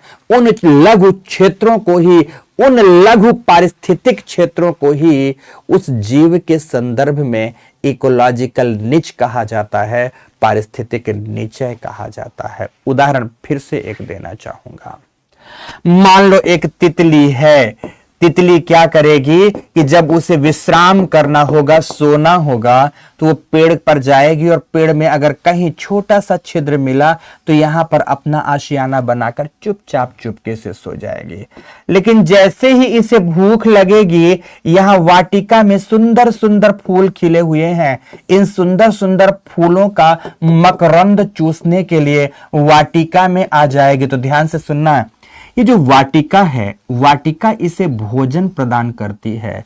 तो तितली के लिए जो पोषी निच की बात करेंगे, पोषण जहां से मिल रहा है, तो पोषी निच की बात करेंगे, वह इस पेड़ के पास का वाटिका है, इस पेड़ के पास की फूलों की बगिया है जहां से उसे भोजन मिल रहा है। लेकिन तितली ध्यान से जब उसे रहना होगा, विश्राम करना होगा, मतलब वास करना होगा, तो वास करने के लिए पेड़ के किसी कोटर या छिद्र में चली आएगी। तो यह इसका वास निच है। वास मतलब हैबिटाट निच कहलाएगा। तो यह इसका पोषी निच हो गया, पोषी निच कहला जाएगा। क्लियर? तो वास निच जिसको हम इंग्लिश में हैबिटाट निच कहेंगे, पोषी निच जिसे हम ट्रॉफिक निच कहेंगे, तो तितली के संदर्भ में दो अलग अलग हो गए। तो तीसरी बात करता हूं, तितली को अगर अपनी संततियों को जन्म देना है, उसे ब्रीडिंग करनी है, उसे रिप्रोडक्शन करना है, तो ब्रीडिंग एंड रिप्रोडक्शन भी वह इसी क्षेत्र में कर लेगी, वास क्षेत्र में ही कर लेगी। तो इसका वास क्षेत्र जिसे आप हैबिटाट निच कहते थे, अब यहां पर उसका रिप्रोडक्टिव निच भी हो गया, रिप्रोडक्टिव निच भी हो गया। पहले तो ये इसका हैबिटाट निच था, हैबिटाट निच था, बट अब आप क्या देखते हैं कि हैबिटाट निच ही इसका अपना क्या होता है दोस्तों, रिप्रोडक्टिव निच का कार्य कर रहा है। तो कई जीव हैं जो ये दोनों कार्य एक स्थान पर करते हैं, तो कई जीव हैं जो यह दोनों कार्य भी एक स्थान पर नहीं करते। जैसे आपने सुना होगा ओलिव रिडले प्रजाति के कछुए के बारे में। ओलिव रिडले प्रजाति का कछुआ हिंद महासागर, अटलांटिक महासागर के दूर दराज के क्षेत्रों में रहता है। तो हिंद महासागर का क्षेत्र, अटलांटिक महासागर का क्षेत्र, उसका अपना हैबिटाट निच हो गया। लेकिन जब उसे प्रजनन करना होता है तो वह लाखों की संख्या में मास माइग्रेट करता हुआ ओडिशा के गहीर माथा एवं भीतर कणिका के तट पर आता है। क्या भीतर कणिका या गहीर माथा के तट तट पर आता है। गहीर माथा या भीतर कणिका का वह तटवर्ती क्षेत्र जहां यह रिप्रोडक्शन करता है, अपनी संततियों को जन्म देता है और अपनी संततियों को लेकर पुनः वापस चला जाता है, यह उसका रिप्रोडक्टिव निच है। जबकि हिंद महासागरीय या अटलांटिक महासागरीय क्षेत्र उसका हैबिटाट निच है। तो कई जीव अपने अलग अलग निच क्षेत्र दिखाते हैं, तो कई जीव एक ही स्थान पर सारा का सारा काम करते हैं। जैसे मैंने अभी बताया, आप में से कुछ बच्चे ऐसे होंगे खाना खाने के लिए प्रॉपरली अपने डाइनिंग रूम में जाते होंगे, गप मारने के लिए गेस्ट रूम में जाते होंगे, घूमने भागने के लिए लॉन में जाते होंगे, तमाम प्रकार की क्रियाएं, पढ़ने के लिए स्टडी रूम में जाते होंगे, सोने के लिए अपने बेडरूम में जाते होंगे, तमाम क्रियाओं के लिए अलग अलग जगह बनाए होंगे। पर कुछ अलग प्रवृत्ति के भी बच्चे होते हैं। देखो कैसे, जिस बिस्तर में सोए हैं, सोने का मतलब उनका अपना जो बेडरूम है, स्लीपिंग रूम है, उसी बिस्तर में उठकर बैठ जाएंगे और राजेश सर की कक्षा चल रही तो मोबाइल चलाकर देखने पढ़ने भी लगेंगे। मतलब उनका स्लीपिंग निच और उनका स्टडी निच दोनों एक ही प्रकार का हो गया। उनका दोस्त आएगा या रिश्तेदार आएगा तो उनको भी वहीं पर बुला लेंगे, अपने कमरे में ही बुला लेंगे, तो वो भी कमरे में पहुंचकर गप करने लगा। अर्थात वो अपना गपबाजी का भी निच उसी को बना लिए, उसी कमरे को। अर्थात वो आपका स्लीपिंग निच भी था, सोने का भी निच था, वो आपके पढ़ने का भी निच था, अब वो गपबाजी का भी निच हो गया। मम्मी थोड़ी देर बाद बोलती हैं कि बेटा चल आके खाना खा ले, तो आप क्या बोलते हैं, ना मम्मी ना, एक काम करो मेरी थाली लगाकर यहीं पर दे दो, मैं यहीं खा लूंगा। तो क्या किया आपने, ध्यान से आपने मम्मी से थाली मंगाकर बिस्तर में ही बैठे बैठे खाना खा लिया। तो आपका अब इस तरह से पोषी निच भी हो गया, आपने पोषण भी वहीं प्राप्त कर लिया। तो मैं अगर कहूंगा, अगर आप में इस प्रकार की प्रवृत्ति पाई जाती है कि आप वहीं पर बैठे बैठे सब कुछ कर लेते हैं, तो कुछ उत्सर्जी दैनंदिन प्रक्रियाएं हैं तो वो भी बिस्तर में ही कर लिया करो। उसके लिए उठने की क्या जरूरत होती है, जब इतना जीवन में आलस्य छाया हुआ है। प्रकृति ने आपको जीव बनाया है तो जीवों के संदर्भ में इकोलॉजिकल निच का भी कॉन्सेप्ट दिया है। तो कम से कम प्रकृति की धारणा को समझो कि अलग अलग चीजों के लिए अलग अलग निच क्षेत्र बने हैं। पर आप कैसे एक ही क्षेत्र में सारे के एक ही स्थान पर सारे के सारे काम करते हो। तो एक ही जगह पर सारे काम करने की कोशिश आज के बाद मत करना। तो जब एक जीव, ध्यान से सुनना, जब एक जीव एक ही स्थान पर अपनी बहुत सारी पारिस्थितिक क्रियाएं कर लेता है, जब अब एक ही स्थान पर अपनी बहुत सारी पारिस्थितिक क्रियाएं कर लेता है तो उसको मल्टीफैक्टोरल निच कहा जाता है। क्या कहा जाता है दोस्तों, मल्टीफैक्टोरल या मल्टी सेक्टोरल निच कहा जाता है। जैसे इसका उदाहरण देता हूं, एक सर्प है, इधर उधर से भटकता हुआ कहीं आया। सर्प अपने लिए आवास नहीं बनाता, चूहे ने एक बिल बनाया हुआ था तो चूहे के बिल में समा गया सर्प। अब चूहे के बिल में समा गया, चूहा के बिल में रहने लगा और वो बिल अब उसका हो गया वास क्षेत्र, अर्थात हैबिटाट निच हो गया। अब दूसरी बात करनी है, सर्प को भूख लगी तो जैसे ही चूहा बिल में घुसा, चूहे को वहीं बैठा बैठा खा गया। तो वो चूहे का बिल उसका ट्रॉफिक निच भी हो गया। अभी हैबिटाट निच था, अब ट्रॉफिक निच भी हो गया। फिर दूसरा, सर्प को बच्चे पैदा करने थे तो उसी बिल में बच्चे पैदा कर दिया, अंडे दिया, कुल मिलाकर बच्चे पैदा कर दिया। सर्प बच्चे नहीं पैदा करता, अंडे देता, पर मोटे तौर पर बच्चे पैदा कर दिया, मतलब वो उसका रिप्रोडक्टिव निच भी हो गया। तो एक ही स्थान और वहां भिन्न भिन्न प्रकार की क्रियाएं, भिन्न भिन्न प्रकार की पारिस्थितिक प्रक्रियाएं सर्प कर रहा है। तो इस संदर्भ में, सर्प के संदर्भ में, वह चूहे का बिल क्या हो गया, मल्टी सेक्टोरल या मल्टी फैक्टोरल निच का काम करेगा। यह है दोस्तों पारिस्थितिक निचय की अवधारणा। पारिस्थितिक निचय को ध्यान रखना, वह क्षेत्र विशेष या वह सूक्ष्म स्थान विशेष है जहां हम किसी विशिष्ट क्रिया को लेकर अनुकूलित होते हैं।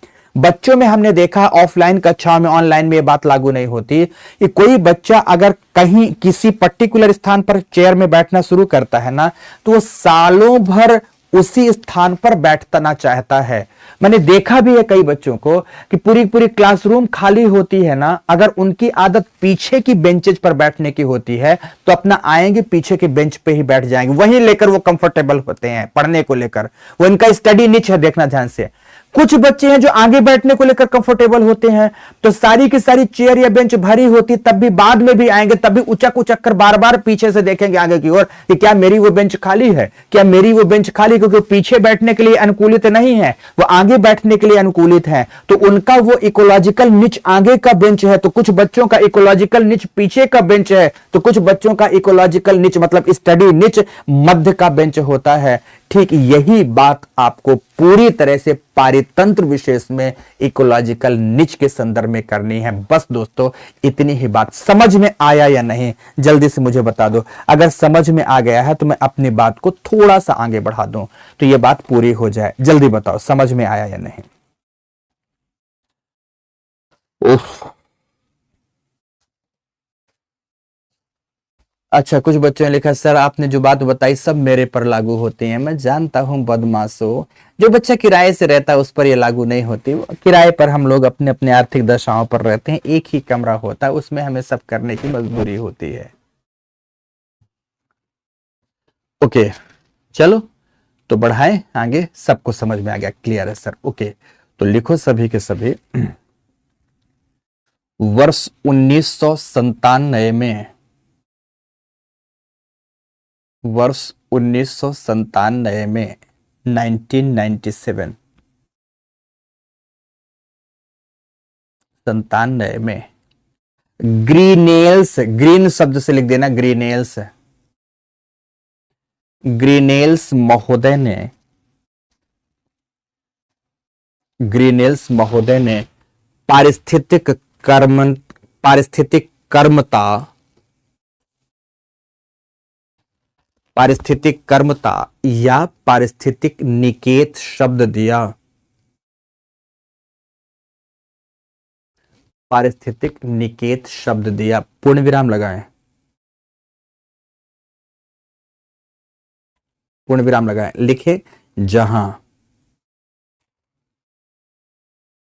जहां कर्मता का शाब्दिक अर्थ है, जहां कर्मता निकेत का शाब्दिक अर्थ है, इन्वर्टेड कॉमा लिखेंगे, इन्वर्टेड कॉमा में किसी जीव का वह सूक्ष्म वास क्षेत्र, किसी जीव का वह सूक्ष्म वास क्षेत्र, सूक्ष्म वास क्षेत्र जिसे लेकर, सूक्ष्म वास क्षेत्र जिसे लेकर वह किसी क्रिया विशिष्ट के लिए, मतलब कोई पर्टिकुलर क्रिया की बात करनी है, किसी क्रिया विशिष्ट के लिए अनुकूलित होता है, किसी क्रिया विशिष्ट के लिए अनुकूलित होता है, उसे,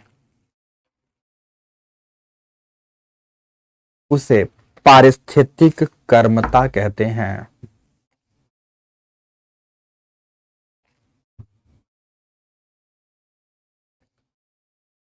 कर्मता कहते हैं, पूर्ण विराम, इन्वर्टेड कॉमा क्लोज करके, अर्थात,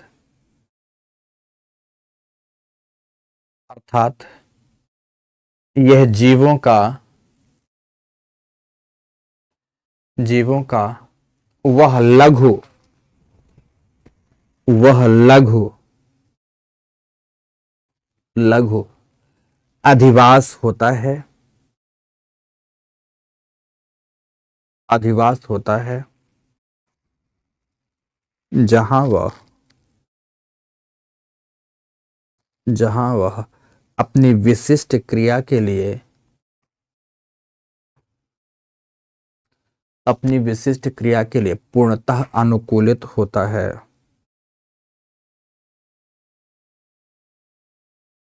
पूर्णतः अनुकूलित होता है, पूर्ण विराम लगाओ, फिर लिखो इस संदर्भ में पारिस्थितिक कर्मता को भिन्न भिन्न वर्गों में विभाजित किया गया।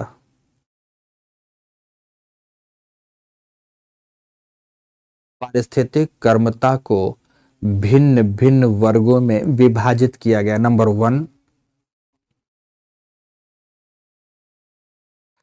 1 हैबिटाट निच।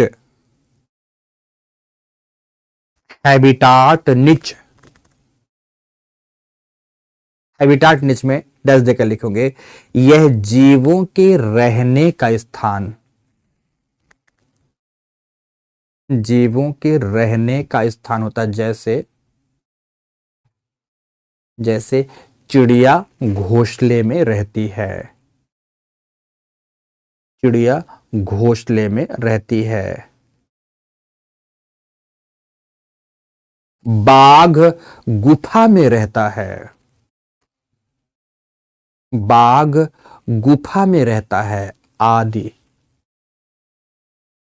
आदि। पूर्ण विराम। तो दूसरे नंबर पर लिखे ट्रॉफिक निच, मतलब पोषी निच, पोषी कर्मता। ट्रॉफिक TROPHIC, ट्रॉफिक निच, जहां से पोषण मिलेगा, पोषी निच। डैश देकर लिखे, यह जीवों के आहार प्राप्ति का क्षेत्र होता है,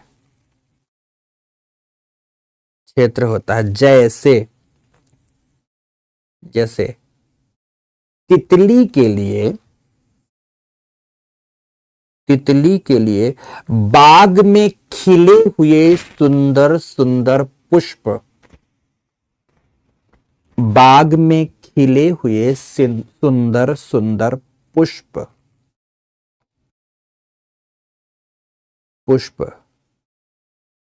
कॉमा, बाघ के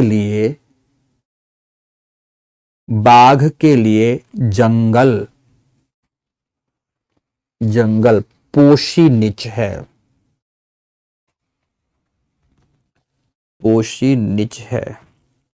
तीसरे नंबर पर रिप्रोडक्टिव निच, इसी को ऑब्लिक देकर लिख देंगे ब्रीडिंग निच, प्रजनन कर्मता लिखेंगे, ब्रीडिंग निच। डैश देकर लिखेंगे, यह किसी जीव के लिए उसका वास क्षेत्र ही हो सकता है, अपने वास क्षेत्र में ही वो ब्रीडिंग करेगा। किसी जीव के लिए उसका वास क्षेत्र ही हो सकता है, तो कुछ जीवों के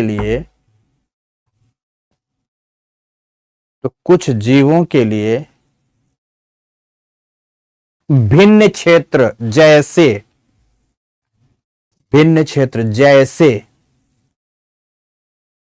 जैसे ओलिव रिडले प्रजाति के कछुए, ओलिव रिडले प्रजाति के कछुए का ब्रीडिंग या रिप्रोडक्टिव निच, दो में से एक कुछ, रिडले प्रजाति के कछुए का ब्रीडिंग निच ओडिशा राज्य के तटवर्ती राज्य क्षेत्र की बात करता हूं। ओडिशा तट पर अवस्थित भितरकनिका है, भितरकनिका नहीं, क्षमा चाहूंगा, गहीर माथा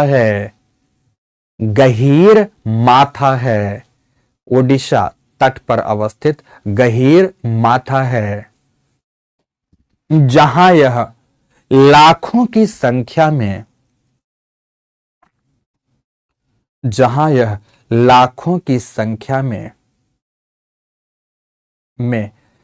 कुछ समय अवधि के लिए प्रवास करता है, कुछ समय अवधि के लिए प्रवास करता है। ठीक है, तो लास्ट पॉइंट लिखें, मल्टी फैक्टर निच बहुकारक कर्मता। मल्टी फैक्टर निच क्या लिखेंगे, बहुकारक कर्मता। बहुकारक कर्मता डैश देकर लिखेंगे। बहुकारक कर्मता में मल्टी फैक्टर निच में लिखें, यदि कोई जीव किसी एक ही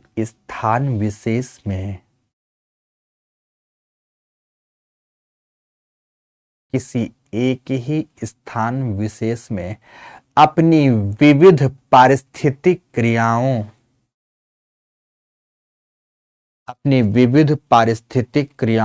के लिए अनुकूलित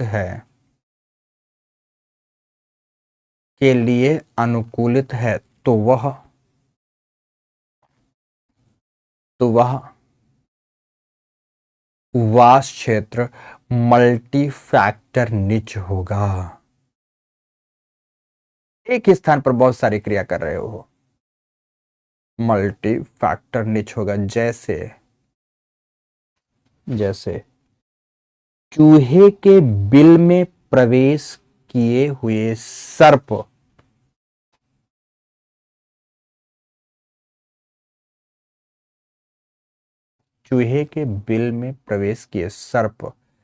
के संदर्भ में बिल बहुकारक कर्मता है।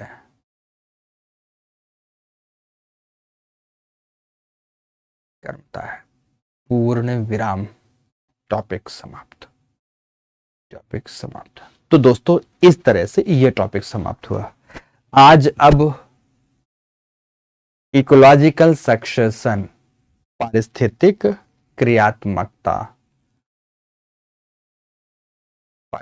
अनुक्रमण क्रियात्मकता नहीं, सॉरी दोस्तों, पढ़ने का समय नहीं रहा। तो कल की क्लास में पारिस्थितिक अनुक्रमण की बात पढ़ाऊंगा। आफ्टर दैट ध्यान से, पारिस्थितिक अनुक्रमण के उपरांत हम लोग बहुत अच्छे तरीके से प्रजाति की संकल्पना पढ़ेंगे, और प्रजाति की संकल्पना पढ़ने के बाद कल की क्लास को समाप्त करूंगा। फिर आपको याद दिलाऊंगा कि हम लोग बायोम्स जैसे टॉपिक को भी देख सकते हैं। बायोम्स बड़ा सरल और सहज टॉपिक है, जिसके लिए मैं सैटरडे संडे आदि के आसपास आपको कुछ क्लास भी दे सकता हूं रिकॉर्डेड, या पढ़ा भी सकता हूं। दोनों तरीके हैं। बहुत अच्छे से मैंने टॉपिक कुछ रिकॉर्ड किए हैं, वो भी आपको दे सकता हूं, और वैसे भी कर सकता हूं। तो हम लोग उसे भी फिनिश करते हुए आगे बढ़ेंगे जैव विविधता की ओर। तो आज की ये कक्षा दोस्तों यहीं तक। आशा करता हूं कि बातें ठीक से समझ में आई होंगी। जिन्हें जहां पर दिक्कत आ रही थी उसके लिए, दिक्कत के लिए बहुत बहुत धन्यवाद। परेशान ना हो, वहीं दिक्कत को वहीं छोड़ दें। आगे मिलेंगे अपनी इस कक्षा के साथ। धन्यवाद दोस्तों, बहुत बहुत धन्यवाद।